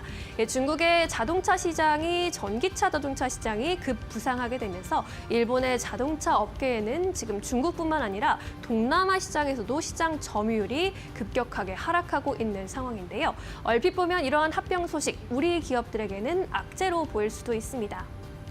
현재 혼다와 닛산, 미쓰비시 세 개사의 전년도 자동차 판매 대수를 종합해보면 813만 대로 현대차 그룹을 뛰어넘게 되기 때문입니다. 하지만 증권가에서는 오히려 이러한 소식이 우리 기업들에게 반사이익을 줄 수 있다라고 이야기하고 있습니다. 먼저 이 세 개 기업들을 좀 뜯어보면요. 먼저 혼다가 이륜차 중심의 실적이 발생하고 있고 하이브리드는 강하지만 소형차 중심이라는 점에서 약점이 강하다라는 평가를 받고 있습니다. 닛산의 경우에는 실적이 문제인데요. 지난 2분기에 93억엔의 순손실을 받고 구조조정을 발표한 바 있습니다. 12월에는 파산 가능성까지 대두가 된 상황입니다. 미쓰비시도 상향은 그렇게 좋지는 않습니다. 소규모 업체인데다가 자력으로는 전기차와 소프트웨어 기술 개발이 어렵다는 평가를 받아가고 있습니다. 이런 와중에 삼성증권은 이러한 세 회사가 합병을 하게 되더라도 시너지는 불투명할 것이다라고 전망을 하고 있고요. 또 미국의 스텔란티스와 유사한 사례가 될 것이라면서 합병을 해도 오히려 매출이 감소할 수 있다라고 봤습니다. 1+1이 2가 아니라 1이나 1.5가 될 가능성이 높다라는 겁니다. 따라서 오히려 현대차와 기아가 일본 기업의 구조조정이 본격화되더라도 미국과 유럽에서 반사이익이 예상된다라는 분석들 내놓고 있습니다. 이 밖에 또 다른 증권사에서도 일본 자동차는 아직 해결해야 할 과제가 많다고 보고 있습니다. 트럼프가 오고 있기 때문입니다. 트럼프가 일본 대미 수출품에 10%의 추가 관세를 예고했는데 일본 자동차들은 이제 미국에서의 실적 부진을 피할 수 없을 것으로 보입니다. 이에 따라 일본 자동차 기업들의 영업이익이 35%까지 크게 감소할 것이라는 전망을 내놨고요. 또 뿐만 아니라 트럼프가 멕시코에도 관세 25% 부과를 공표했는데 따라서 멕시코에 공장을 보유하고 있는 도요타와 혼다, 닛산 등이 추가 영업이익 하락 전망에 전략 수정이 필요한 상황이라고 짚기도 했습니다. 이렇게 글로벌 자동차 업체는 트럼프 2기라는 변수에 맞닥뜨려 있는 상황인데요. 우리나라 업체들이 이 변수를 잘 대응해 나가면서 시장에서 방어력을 보여줄 수 있기를 바라보겠습니다. 마켓무버 전해드렸습니다. 네, 이어서 오늘 시장에서 주목해 볼 만한 기업들 하나하나 만나보도록 하겠습니다. 오늘 첫 번째 기업은 하이비전 시스템입니다. 약보합에서 거래가 되고 있고요. 17,390원대에서 오늘 시장 시세를 만들어내고 있는데 보니까 외국인과 기관의 수급이 굉장히 좋은 기업입니다. 이 기업 어떻게 보실까요? 네, 하이비전 시스템 수급이 11월 달에 바닥을 찍고 반등 중이죠. 주가 차트도 이제 11월 달에 바닥 찍고 좀 완만하게 러프하게 좀 반등을 주고 있는 상황인데 하이비전 시스템을 저한테 한 줄로 요약을 해봐라라고 하면은 테슬라와 애플을 한 몸에 품은 기업이다라고 이제 표현을 좀 하고 싶은데요. 하이비전 시스템의 애플의 초소형 카메라 이제 CCM 검사 장비 솔브엔더인 것은 뭐 시장에서 대부분 다 알고 계실 거예요. 그러니까 애플 쪽의 카메라 모듈을 납품하는 기업들은 하이비전 시스템 검사 장비를 써서 검사를 해야 된다. 이게 이제 80% 정도 점유를 하고 있기 때문에 거의 사실상 솔브엔더라고 보시면 될 것 같은데 최근에 좀 약간 그 의미 있는 일이 좀 있었죠. 이제 테슬라 쪽 자율주행 관련돼서 뭐 퓨런티어라는 기업들이 상당히 좀 시장에서 많이 회자가 되고 있는 상황인데 하이비전 시스템이 퓨런티어 지분 40%를 갖고 있죠. 근데 시가총액은 비슷합니다. 2천억대 한 중반 정도로. 근데 테슬라 쪽의 하이비전 시스템을 실무진들이 담당을 해서 어떤 좀 회의를 하고 갔다라고 하는데 이 부분에 있어서 하이비전 시스템이 테슬라 쪽에 이제 벤더로 등록이 된다라고 하면은 사실 지금 하이비전 시스템이 주가가 좀 많이 빠져 있는 상황에서 앞으로 어떤 상승 모멘텀에 가장 크게 좀 작용할 수 있는 부분이 아닐까라는 생각을 하고 있고요. 일단 최근에 이제 연말이기 때문에 배당 얘기를 안 할 수는 좀 없는 상황인데 과거에 배당을 좀 너무 조금 줘서 이럴 수도 있긴 합니다만 최근에 한 4년 동안 배당이 10배가 늘었어요. 그래서 올해도 작년에 이제 너무 실적이 실적이 좋았고 올해도 뭐 작년과 거의 비슷한 실적을 예상을 하고 있기 때문에 맛비교는 좀 약간 힘들다 하더라도 퓨런티어와 하이비전 시스템을 비교를 한다라고 하면은 하이비전 시스템이 너무 싸죠. 지분도 40%나 갖고 있는데 자, 정리를 하도록 하겠습니다. 수급 바닥은 주가 바닥이다. 그다음에 애플 솔벤더, 그다음에 테슬라와의 어떤 계약이 성사가 된다라고 하면은 벤더로 등록이 된다라고 하면은 지금 가격권은 굉장히 좀 매력적인 가격으로 생각이 듭니다. 알겠습니다. 하이비전 시스템 만나보고 왔고요. 이어서 다음 기업 만나보도록 하겠습니다. 두 번째 기업은 솔리드인데 최근에 통신 장비 쪽에 대한 관심이 높아지고 있습니다. 이게 보니까는 미국과 중국 간의 갈등 이슈로 함께 좀 주목을 해보면 좋겠다라는 생각도 드는데 박터지 파트너님께서 솔리드 가지고 오셨어요. 어떻게 보십니까? 네, 매년 이제 매출과 영업이익을 좀 캐파를 키워나가고 있는 성장하는 그런 이제 통신 장비 회사이고요. 또 이제 투자사 이 크리토랩이 양자 암호 기술을 현재 보유하고 있기 때문에 양자 암호 보안 관련 이슈에 지속적으로 엮여서 움직이고 있는 그런 상황입니다. 또 이제 SKT와 양자 암호 통신 장비를 이제 같이 공동으로 이제 개발했던 이력도 존재하고요. 또 이번에 미국 법인 솔리드 기어가 미국 정부 지원 기술 개발 프로젝트에 선정이 되면서 397억의 재정 지원을 받게 되었습니다. 그래서 이번에 이제 본격적으로 이제 오픈된 기술 개발 프로젝트를 맡았기 때문에 미국 측에서 이제 북미 쪽에 이제 매출이 상당히 많이 발생이 되고 있는데 더욱더 북미 쪽 매출이 증가될 수 있는 그런 가능성도 점차적으로 키워나가고 있는 그런 상황이고 또 이제 뭐 이런 전반적인 것으로 인해서 주가 또한 이제 바닥을 다지고 서서히 움직이고 있는데 이미 제가 이제 이 솔리드 같은 경우에는 지난 이제 5,000원, 4,000원, 900원, 5,000원 정도 이 구간부터 계속적으로 언급을 드렸던 종목인데 어느덧 이제 정치 테마 쪽하고도 살짝 엮이면서 양자 보안 쪽하고도 같이 엮이면서 이제 슬슬 시세가 올라가고 있습니다. 그래서 지금 오늘 한 6,000원대까지 지금 찍은 상황인데 이미 제가 이제 목표가로 제시했던 5,700원대랑 6,100원대 거의 근접하게 지금 올라온 상황이거든요. 그래서 여기서는 여러분들이 이제 단기적인 매도도 해볼 수 있겠지만 또 여기까지 올라왔다는 것은 더 올라갈 수 있는 가능성도 있다는 이야기겠죠. 그래서 마찬가지로 조정을 받으면 다시 또 우리가 재차 또 매수에 접근해 볼 수 있는 그런 여력이 존재하는데 다행히도 지금 종가를 5,690원대까지 지금 밀어서 내려온 그런 상황이에요. 그래서 여기서 조금 더 조정을 받으면 한 5,500원 정도 선부터 5,230원 정도 자리까지 재매수 한번 나서 보신다면 다시 또 재차 상승력이 나타나면서 추가적인 상승력이 1차적으로 6,100원, 2차적으로 한 6,500원 정도 자리까지 또 단기적으로 바라볼 수 있지 않을까라고 생각을 합니다. 네, 솔리드 만나보고 왔습니다. 특히나 통신 쪽은 최근에 또 수급도 붙고 있는 업종이다 보니 여러분들 함께 주가 흐름 따라가 보시면 좋을 것 같고요. 이어서 세 번째 기업 만나보도록 하겠습니다. 세 번째 기업은 오리온입니다. 오늘 또 식료품 쪽에 잘 가고 있습니다. 저희가 또 이번 주에 소개를 해드렸던 삼양식품의 주가도 상승 탄력을 가지고 가고 있고요. 오늘 오리온 가지고 오셨는데 오리온의 주가를 보다 깜짝 놀랐습니다. 기관 투자자들이 연이어서 들어오고 있는 기업입니다. 어떻게 보십니까? 네, 오리온 평소에도 3% 후반대 올라가면은 굉장히 많이 올라간다라고 얘기가 나오는데 오늘 요즘 같은 장에서 3.7% 정도 상승은 이제 의미가 있다라고 볼 수 있고요. 최근에 이제 증권사 쪽 리포트들을 보면은 사실 목표가 상향하는 리포트들이 사실 과거보다 많이 줄은 상황인데 이 음식료 쪽에는 거의 유일하게 목표가를 계속 상향하면서 어떤 업데이트하는 리포트가 계속 나오고 있는 점이 음식료 업황에 조금 약간 주가 쪽에 도움을 많이 주고 있는 상황인 것 같아요. 일단 오리온에 대해서 사실 뭐 이렇게 크게 설명할 부분은 없죠. 근데 제가 이제 강조하고 싶은 부분은 오리온이 사실 원래는 알테오젠 쪽에 딜이 들어간 걸로 알려져 있었는데 그쪽에서 좀 실패를 해서 리가캠 쪽으로 틀어서 리가캠을 인수해서 시장에서 좀 안 좋은 어떤 그 모멘텀을 주면서 급락했을 때 가격이 11만 5천 원이에요. 사실 그 가격까지는 저는 큰 무리 없다라고 볼 수 있고 4분기 실적이 이제 중요한 상황이긴 한데 오리온의 11월 달 실적만 본다라고 하면 4분기 실적을 기대를 할 만한 상황인 것 같습니다. 오리온 11월 실적 국가별로 살짝 좀 짚어보면 중국 쪽에서 이제 거의 한 14% 정도, 그다음에 베트남 쪽에서 11% 정도 매출이 증가를 하고 있다라는 점, 그다음에 이렇게 좀 원자재 현재 이제 뭐 어떤 화학 업종이나 음식료 업종 같은 경우는 이제 원자재가 상당히 가격 흐름이 중요한데 최근에 이제 여러분들 확인해 보시면 아시겠지만 코코아 가격이 상당히 많이 급등을 하고 있거든요. 근데 오리온 하면은 뭐 코코아 가격에서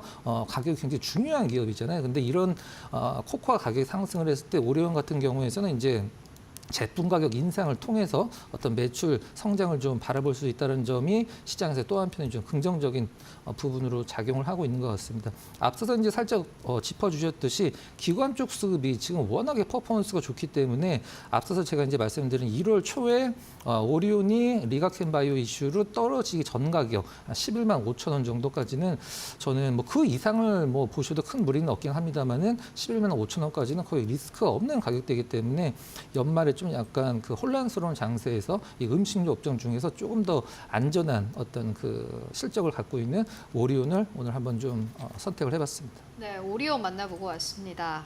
특히나 또 요즘에 약간 시장의 변화라고 느껴지는 게 네네. 미국 쪽이 아니라 잘 살펴보면은 종목들을 잘 살펴보면 이게 미국향이 아니라 중국 쪽으로 좀 매출이 늘어나는 기업들 중심으로 다시 한번 좀 반발 매수세가 들어오고 있다라는 생각도 드는데 삼양식품도 아마 그 예일 테고 사실 삼양식품은 뭐 미국에서도 수출 잘 되고는 있습니다만은 오리온도 역시나 마찬가지 최근에 춘절 효과로 좀 수출이 늘었다라는 그러한 뉴스가 나오더라고요. 여러분들 주가 흐름 함께 따라가 보시면 좋겠습니다. 이어서 네 번째 기업 만나보도록 하겠습니다. 퀄리타스 반도체를 박정식 파트너님께서 가지고 오셨어요. 어떻게 보십니까? 네. 저희가 약간 좀 이야기를 했습니다. 왜 이렇게 좀 실적이 안 좋은 기업을 자꾸 가지고 오세요?라고 질문을 드렸더니 네. 뭔가 이유가 있으시더라고요. 네, 일단은 제가 최근에 이제 AI 반도체 기업 지속적으로 좀 언급을 드리는데 잘 가고 있죠. 그래서 또 후발로 또 하나 갖고 나왔는데요. 일단 자람 테크놀로지 이제 언급을 드렸는데 최근에 조금 긍정적인 흐름을 보였습니다. 하지만 시세가 끝난 게 아닌 것 같아요. 그래서 아직까지 좀 매수 못하신 분들은 조금 조정을 받으면 43,000원에서 4만 원 정도 사이 이 정도 선에서 여러분들이 조금 분할로 다시 또 재매수 가능할 것 같고 그 다음에 에이징랜드 아직도 시세가 안 죽었어요. 만약에 내려오면 33,400원에서 31,200원 정도 자리까지 이 구간에서 한번 여러분들이 재매수 가능할 것 같고요. 그리고 이번에 후발로 이제 이 종목들하고 같이 요즘 이제 방송국에서 딱 이제 방송을 보니까 이제 가온칩스를 좀 많이 언급을 하는 것 같은데 저는 이 퀄리타스 반도체를 좀 집중을 해봐야 되지 않을까 또 이제 개인적으로 생각을 합니다. 그래서 오늘도 한 8% 정도 상승력이 나왔다. 장중 14%까지 나왔네요.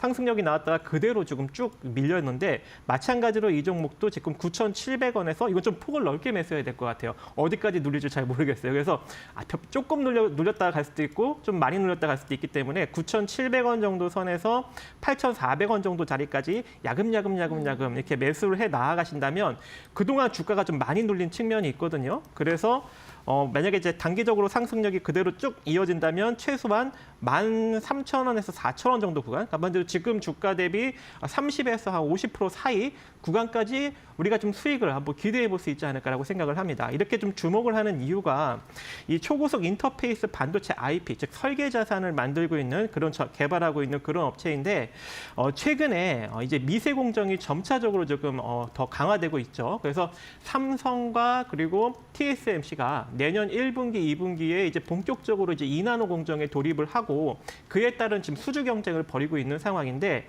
이번에 이 퀄리타스 반도체가 차세대 AI 그리고 자율주행용 2나노 공정 IP를 같이 그 시기에 맞춰서 지금 개발 중에 있습니다. 그래서 만약에 이게 잘만 개발된다면 이 회사 관계자 말로는 폭발적으로 회사가 성장이 나올 것이다라고 언급을 하고 있기 때문에 만약에 내년도에 2나노 공정 본격적으로 들어가고 잘만 이제 IP 자산이 개발이 되게 된다면 그때부터는 어떻게 되는 거예요? 그때부터는 엄청난 호실적이 나올 수도 있는 그런 가능성도 존재하는 거죠. 그래서 지금부터 한번 잘 관심을 기울여 보시기 바라겠습니다. 네, 알겠습니다. 퀄리타스 반도체까지 만나보고 왔습니다. 지금까지 박근호 이사 그리고 박정식 파트너와 함께 이야기 나눠봤습니다. 말씀 고맙습니다.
네, 마감 전략 세워보도록 하겠습니다. SK증권 2000지점으로 가보도록 하겠습니다. 서영훈 차장 연결되어 있습니다. 안녕하십니까? 네, 안녕하세요.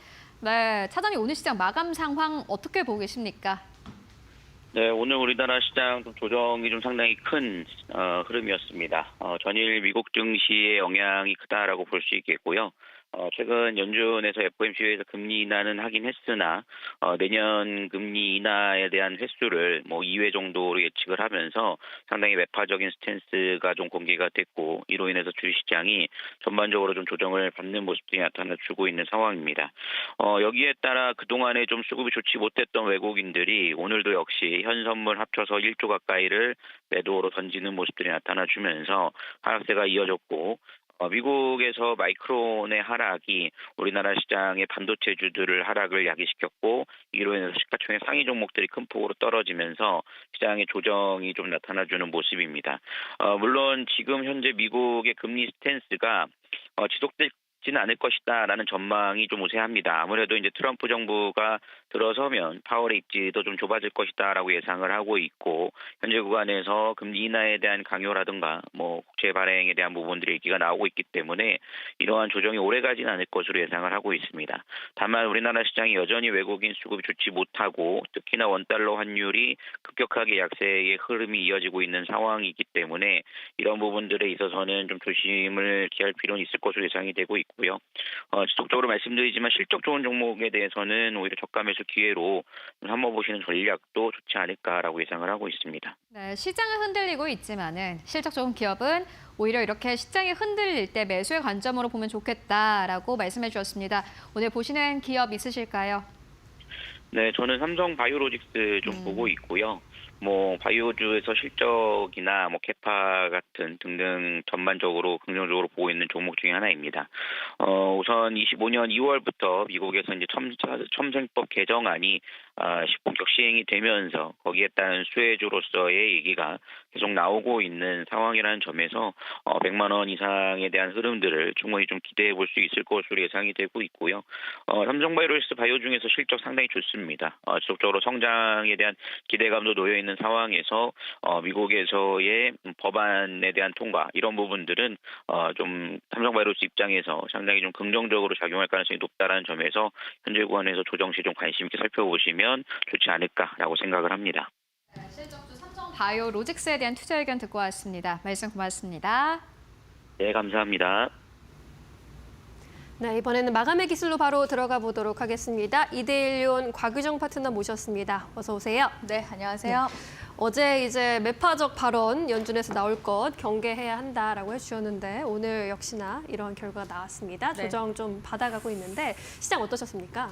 일단은 전거래일 외국인이 일찌감치 우리 국내 증시에 좀 들어오는 모습이어서 매파적 인하가 예고가 되어 있다고 하더라도 그런 이제 불확실성이 미리 좀 선반영이 되고 오히려 불확실성 해소로 가지 않을까라는 기대를 살짝 해보면서 전거래일 들어온 외국인을 제가 그래도 좀 미리 산타가 아닐까라고 말씀드렸는데 자음을 옮겨야 될 것 같아요. 산타 아니고 사탄이 왔다 간 것 같습니다. 그래서 네. 어제 지금 들어온 딱 외국인 그 순매수분이 고스란히 그냥 다시 되돌아가 버릴까요? 그러게요. 선물도 이거 줬다 뺐으면 되게 기분 안 좋거든요. 네. 오늘 딱 그런 충격파가 증시에 전반적으로 좀 포진되는 그런 이제 분위기라고 볼 수 있을 것 같은데요. 일단은 매파적 금리 인하에 대한 부분들이 이미 예고가 됐었던 부분이 있었고 그리고 제가 어제 방송에서도 이제 말씀드렸다시피 점도표라든지 내지는 금리 인하 횟수에 대한 부분을 좀 더 주목을 해보자라고 말씀을 드렸었는데 지금 이제 내년 금리 인하 횟수가 3회에서 2회 정도로 지금 어떻게 보면 상향 조정이 지금 된 상황이잖아요. 안 그래도 지금 미국 증시가 올 한 해 동안 내내 또 내리 올라간 그런 측면이 있었고 다우존스 산업지수 같은 경우는 이미 이제 12월 기점으로 해서 전거래일까지가 이제 9거래일 연속 하락. 오늘까지는 지금 10거래일 연속 하락세 찍어주고 있는 중이거든요. 그렇기 때문에 미증시가 지금 고평가 지금 논란도 받고 있는 상황이고 고점에 대한 버블론이 지금 딱 부각이 되는 시기에서 아예 이게 지금 조정 시기로 넘어가려고 하는 건가라는 좀 견제가 좀 필요할 것 같습니다. 그래서 그런 경계 심리도 지금 반영이 되는 것 같다라고 볼 수 있을 것 같고요. 다만 이제 나스닥 그 종합지수 같은 경우에도 근래까지 최고가를 찍어주긴 했어요. 그리고 나서 전거래 같은 경우 미증시 3대 지수 모두 다 강한 이제 폭락이 나왔었기 때문에 우리 국내 증시도 단기 충격은 어쩔 수 없이 좀 불가피한 그런 상황이었거든요. 하지만 이제 지수상으로 차트상으로 봤을 때는 오늘 이제 개파락으로 출발해서 오늘 뭐 종가 지금 동시호가 마감까지 봐야 되겠지만 캔들상으로 봤을 때는 지금 양봉 형태이긴 합니다. 그러니까 우리 국내 증시가 이미 지금 많이 저평가가 되어 있는 그런 상황에서 최근 들어서는 사실 기관 쪽에서 계속 하단 받쳐주는 움직임이잖아요. 그렇기 때문에 사실상 우리 시청자분들도 종목들 보시면은 어제 전일 상승분이 그냥 되돌림이 그냥 그대로 나와준 그런 이제 모습이기 때문에 뒷부분을 조금 더 이어서 시장 전망까지 좀 추가적인 브리핑 도와드리도록 하겠습니다. 네, 이렇게 미국 증시의 약세와 연동이 되면서 결국 우리 증시도 하락 마감할 것으로 보입니다. 코스피가 1% 넘게 거의 2% 가까이 현재 내려주고 있고요. 2,434.12포인트 지나갑니다. 코스닥도 2% 가까이 밀리면서 684.21포인트에서 마감 기다립니다. 코스피 200도 2%대 약세입니다. 오늘 원달러 환율이 이제 치솟으면서 외국인들의 물량 또 출회되는 모습 오늘 나타났습니다. 현재도 1,450원대 위에서 움직이고 있고요. 수급 보시면 코스피에서 외국인과 기관의 동반 매도 우위 확인되면서 외국인이 3천억 원, 기관이 5천억 원 이상의 매도 우위 보입니다. 개인이 나홀로 매수세 나서면서 7천억 원 이상의 매수 우위 나타냅니다. 우리 시장 마감합니다.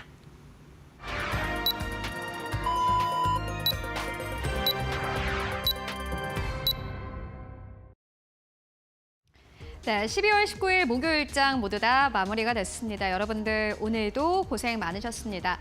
시장의 변동성이 계속해서 커지고 있습니다. 어제 시장에 반등이 나왔다가 오늘 다시 한번 시장이 좀 빠지는 장세를 보여줬는데요. 그것도 그럴만했습니다. 간밤에 FMC가 모두 마무리가 됐고 생각보다 좀 불안정하고 불확실한 코멘트가 나왔습니다. 이에 따라서 아시아 증시가 전반적으로 좀 영향을 받았고요. 오늘 한국 증시 나란히 하락으로 출발했다가 계속해서 낙폭을 키우면서 거래를 마감을 했습니다. 외국인 수급도 빠져나가고 있습니다. 오늘도 외국인 투자자들은 코스피 안에서 덜어내는 모습 보여줬고요. 달러에 대한 원화의 환율도 불안합니다. 외환 시장도 불안하고 수급도 불안하고요. 위험자산 시장도 불안한 상황입니다. 그렇다면 지수는 어느 정도에서 마감을 했을까요? 마감 지수상을 만나보도록 하겠습니다. 네, 오늘 코스피는 1.9% 넘게 하락하면서 2,435선, 코스닥은 1.9% 넘게 하락하면서 684선에서 종가를 형성을 했습니다. 코스피는 여전히 2,500선 아래, 코스닥은 700선 아래에서 움직이고 있습니다. 달러에 대한 원화의 환율 오늘 다시 한번 상승하면서 1,451원대까지 올라갔습니다. 저희가 이번 주에 달러에 대한 원화의 환율이 단기적인 고점으로 1,450원대를 돌파할 수 있다라는 증권사의 전망을 전해드린 바 있는데 결국에는 단기적인 고점을 계속해서 높여가고 있습니다. 외국인 수급에 들어올 만한 그러한 모멘텀이 전혀 없는 상황인데요. 그렇다면 오늘 시장 시가총액 1위권부터 5위권까지는 어땠을까요? 대형주 흐름 만나보시죠. 네, 삼성전자가 오늘 3% 넘게 하락하면서 53,000원대에서 종가 형성했고요. SK하이닉스는 4.6% 넘게 하락하면서 거래 마감했습니다. 삼성전자, SK하이닉스 비교를 해보자면 SK하이닉스가 조금 더 빠지긴 했습니다만은 SK하이닉스는 삼성전자의 움직임에 비해서 최근 들어서 그래도 급반등 흐름이 나왔고요. 또 SK하이닉스는 보시다시피 오늘 일봉으로 보시다시피 양봉으로 거래를 마감을 했습니다. SK하이닉스 쪽으로는 그래도 삼성전자보다는 좀 투자 심리가 살아있는 모습을 오늘 확인하실 수 있고요. LG엔솔 2% 하락세, 삼성바이오로직스부터 현대차까지 일제 2% 넘게 하락하면서 종가 형성했습니다. 6위권부터 10위권까지는 함께 만나보시죠. 네, 6위권부터 10위권까지 셀트리온 3% 넘게 조정, 우선주도 보시다시피 2% 넘게 조정. 다만 기아, KB금융, 네이버까지는 1% 하락에 그쳤습니다. 모두 다 양봉으로 거래 마감한 모습 함께 확인하실 수 있습니다. 그나마 좀 투자 심리가 살아있는 쪽이 오늘 SK하이닉스, 기아, KB금융, 네이버인 듯합니다. 그렇다면 오늘 코스닥 쪽은 어땠을까요? 코스닥 1위권부터 5위권까지는 함께 만나보시죠. 네, 오늘 코스닥 1위권부터 5위권까지 알테오젠 3% 넘게 조정 나왔고요. 에코프로비엠 1% 넘게 조정 나왔습니다. 오늘 리가켄바이오 좀 많이 무너졌습니다. 7% 이상 하락하면서 거래를 마감을 했고요. 오늘 전체적인 코스닥 지수를 좀 끌어내린 것은 제약바이오 안에서도 빠르게 차익 실현 좀 물량이 나오는 쪽이 오늘 시장의 전체 지수 좀 끌어내리는 역할을 했습니다. 리가켄바이오, 알테오젠이 그랬고요. 6위권부터 10위권까지를 함께 만나보시죠. 네, 6위권부터 10위권까지 오늘 클래시스가 1.4% 넘게 상승하면서 그래도 가격적인 매력이 있는 종목들 같은 경우에는 오늘 시장에서도 반발 매수세가 강력하게 들어왔습니다. 휴젤은 0.9% 하락세, 어제 급반등 이후로 다시 한번 약간의 조정 나왔고요. 리노공업 2% 넘게 조정, 신성 델타테크 1.5% 넘게 조정받았지만은 오늘 시장 양봉으로 거래 마감했고 엔캠이 1.6% 넘게 하락하면서 13만 원대 겨우 지켜내면서 종가 형성했습니다. 이제 엔캠은 시가총액 10위권까지 빠진 상황입니다. 네, 지금까지 마감 상황 함께 살펴보고 왔습니다. 네, 양지수 결국 하락 마감하게 됐습니다. 양 시장에서 외국인과 기관의 매도 물량이 출회됐고요. 오늘 업종별로도 조선과 식품, 우주, 항공과 국방, 기계 업종을 제외하고는 모든 업종이 파란불로 마감하게 됐습니다. 시총 상위 종목들도 낙폭이 꽤 컸습니다. 계속해서 이야기 나눠보도록 할게요.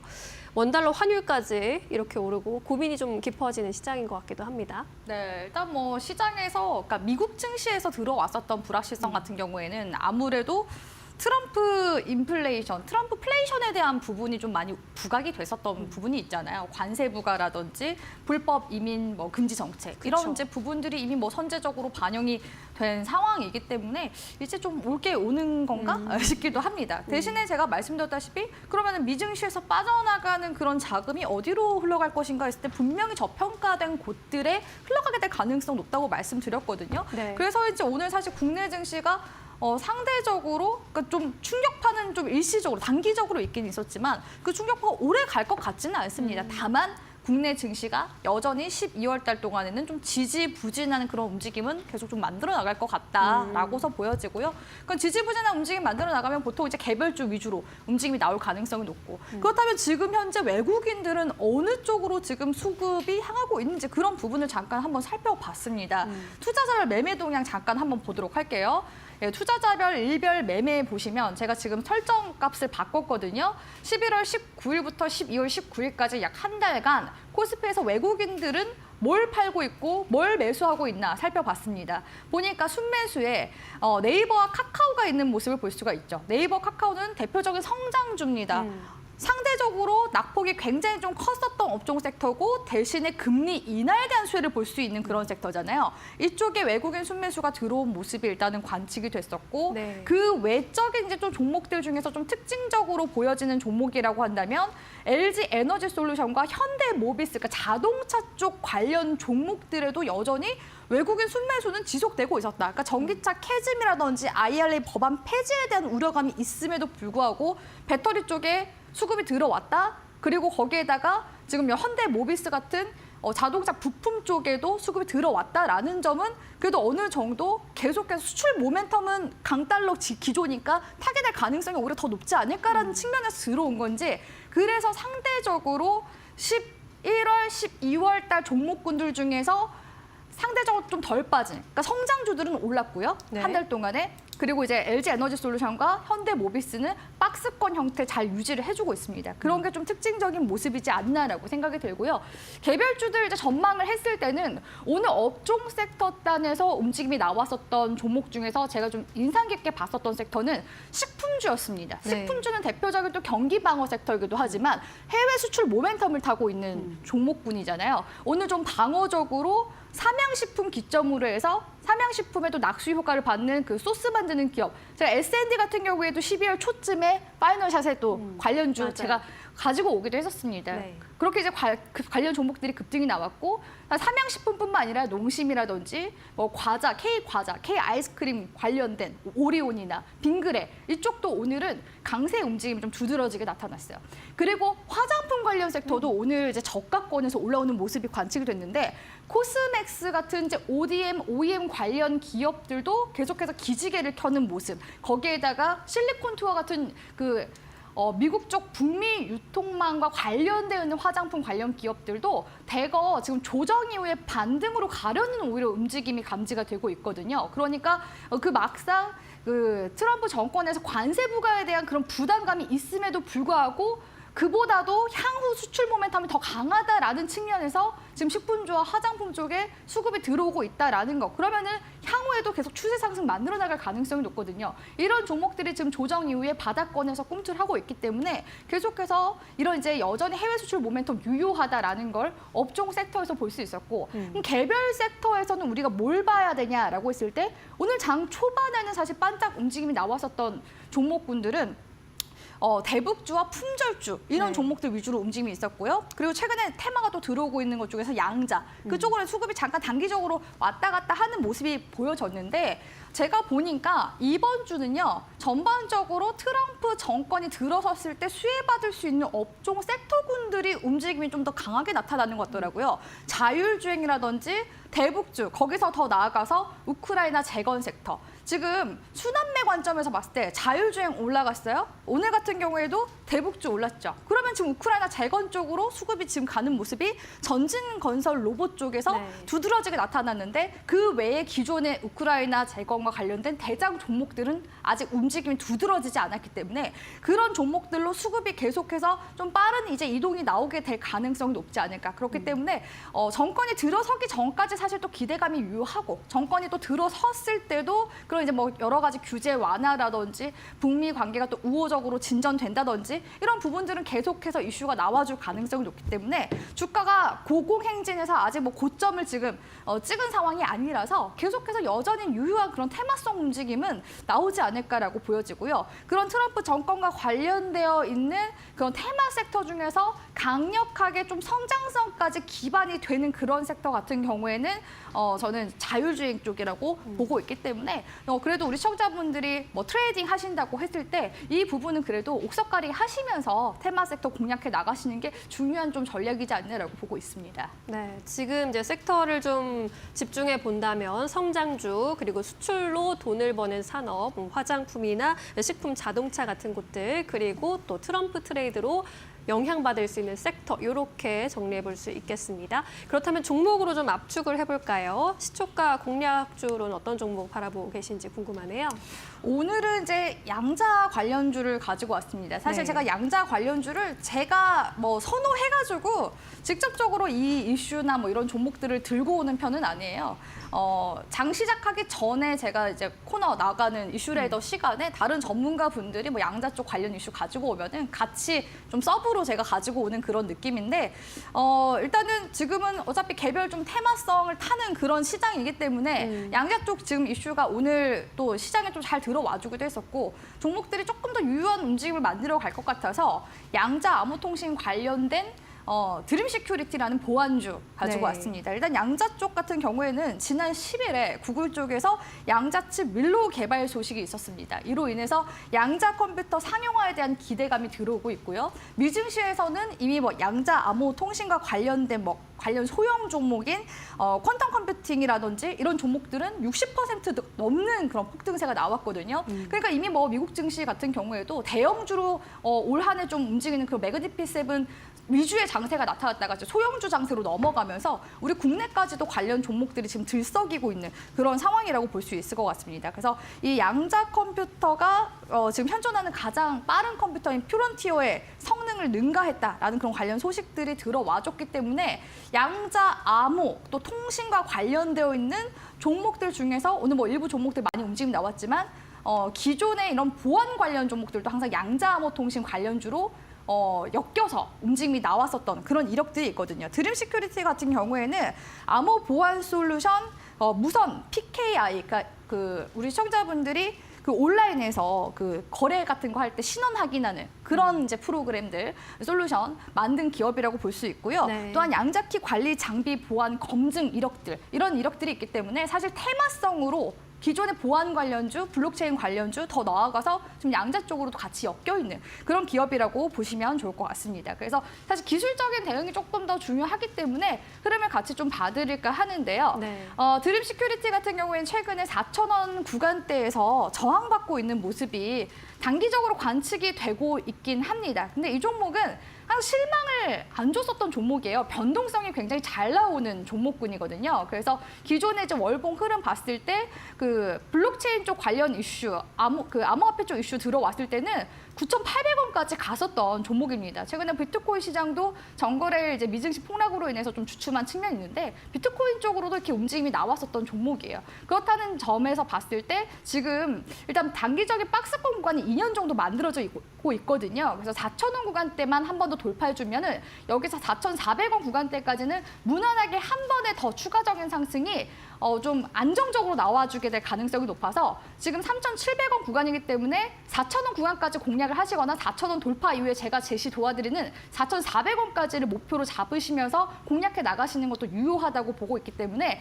목표가는 4,400원 그리고 손절가는 마이너스 10% 내외 구간인 3,500원으로 손절가 잡아드리도록 하겠습니다.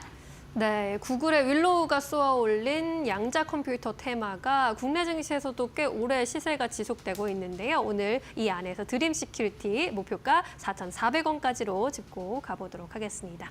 오늘 여기까지 말씀 듣겠습니다. 고맙습니다.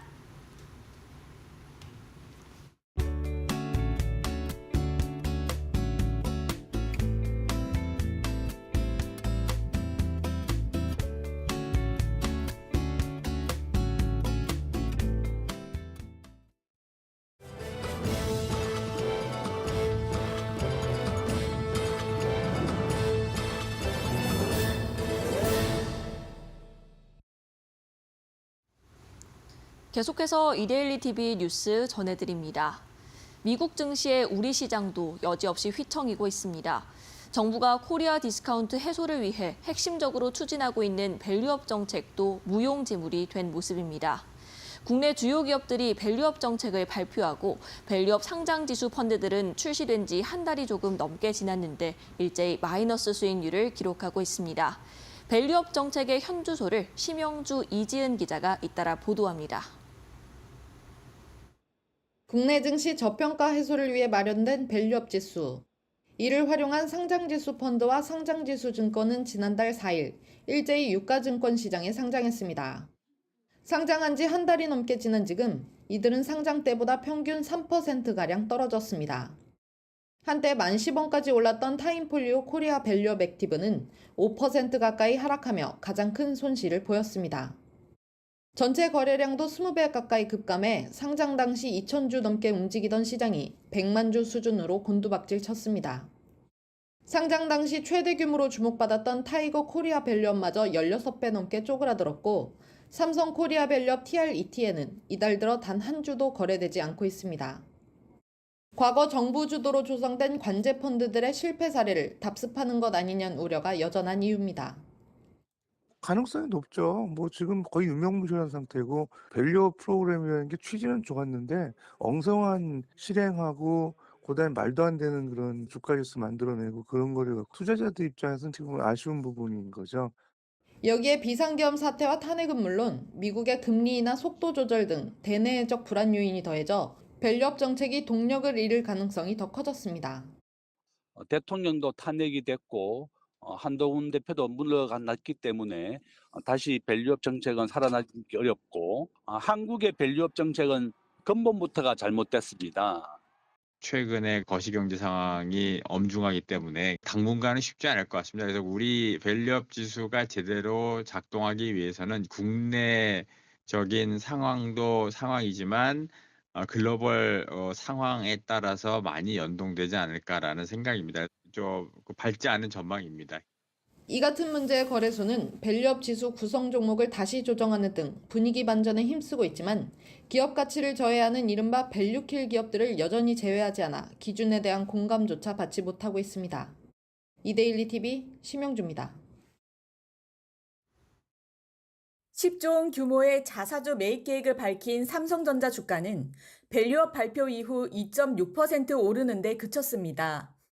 최소 배당을 약속한 SK는 6.4%, 자사주 취득과 소각을 발표한 현대차와 LG는 각각 2%, 0.2% 하락했습니다. 막대한 비용 투입에도 주가는 좀처럼 힘쓰지 못하고 있습니다. 비상계엄 사태 여파로 한국 경제의 불확실성이 지속되고 기업들의 목표 가능성에 대한 의구심이 커진 영향입니다.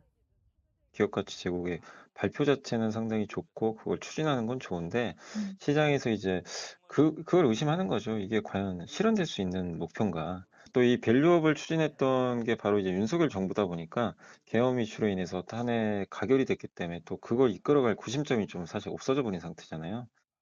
이런 가운데 최근 LG전자는 밸류업 내용을 구체화한 2차 방안을 발표했습니다. 내년 중 전체 주식의 0.5% 수준인 76만 주 가량을 소각하고 인도 법인을 기업 공개 추진한다는 내용입니다. 2차 밸류업 발표의 LG전자 주가는 전일 대비 5.4% 상승 마감했습니다. 다만 밸류업 발표가 반짝 효과가 아닌 지속적인 주가 상승으로 이어지기 위해선 미래 투자에 대한 계획이 담겨야 한다는 조언이 나옵니다. 자사주 매입 소각을 넘어 연구개발과 인수합병 등 기업들의 성장 가능성에 집중해야 한다는 겁니다. 테슬라하고 아마존은 배당을 하지 않습니다. 내용이 중요한 거고 또 미래에 대한 투자나 앞으로 발전 가능성 이런 게 함께 보여진다 그러면 훨씬 좋다. 이데일리 TV 이지은입니다. 원달러 환율이 15년 9개월 만에 1,450원을 돌파했습니다. 오늘 원달러 환율은 전날보다 17.5원 상승한 1,453원에 출발했습니다. 글로벌 금융위기 이후 가장 높은 수준입니다. 미국 연방준비제도는 연방공개시장위원회를 열어 기준금리를 0.25%포인트 인하하기로 결정했으나 앞으로 금리 인하 속도를 늦출 것이라고 예고하면서 달러가 강세를 보였습니다. 이와 관련해 유상대 한국은행 부총재는 대외 불확실성이 국내 정치 상황과 결합하면서 금융 외환시장 변동성이 과도하게 확대될 경우 신속하게 시장 안정화 조치를 실시할 것이라고 밝혔습니다. 컬리가 오프라인 미식축제 컬리푸드 페스타 2024를 개최했습니다. 오늘부터 오는 22일까지 열리는 이번 행사는 컬리의 128개 파트너사 230여 개 식음 브랜드가 참여했습니다. 컬리는 지난해 진행된 첫 번째 컬리푸드 페스타보다 행사 규모를 2배 확대했습니다. 행사 기간 4일간 3만여 명이 현장을 방문할 것으로 보고 있습니다. 지금까지 이데일리 TV 뉴스 전해드렸습니다. 네, 오늘 저희가 준비한 소식은 여기까지입니다. 내일 오후 2시에 다시 돌아오겠습니다. 시청해주신 여러분 모두 고맙습니다.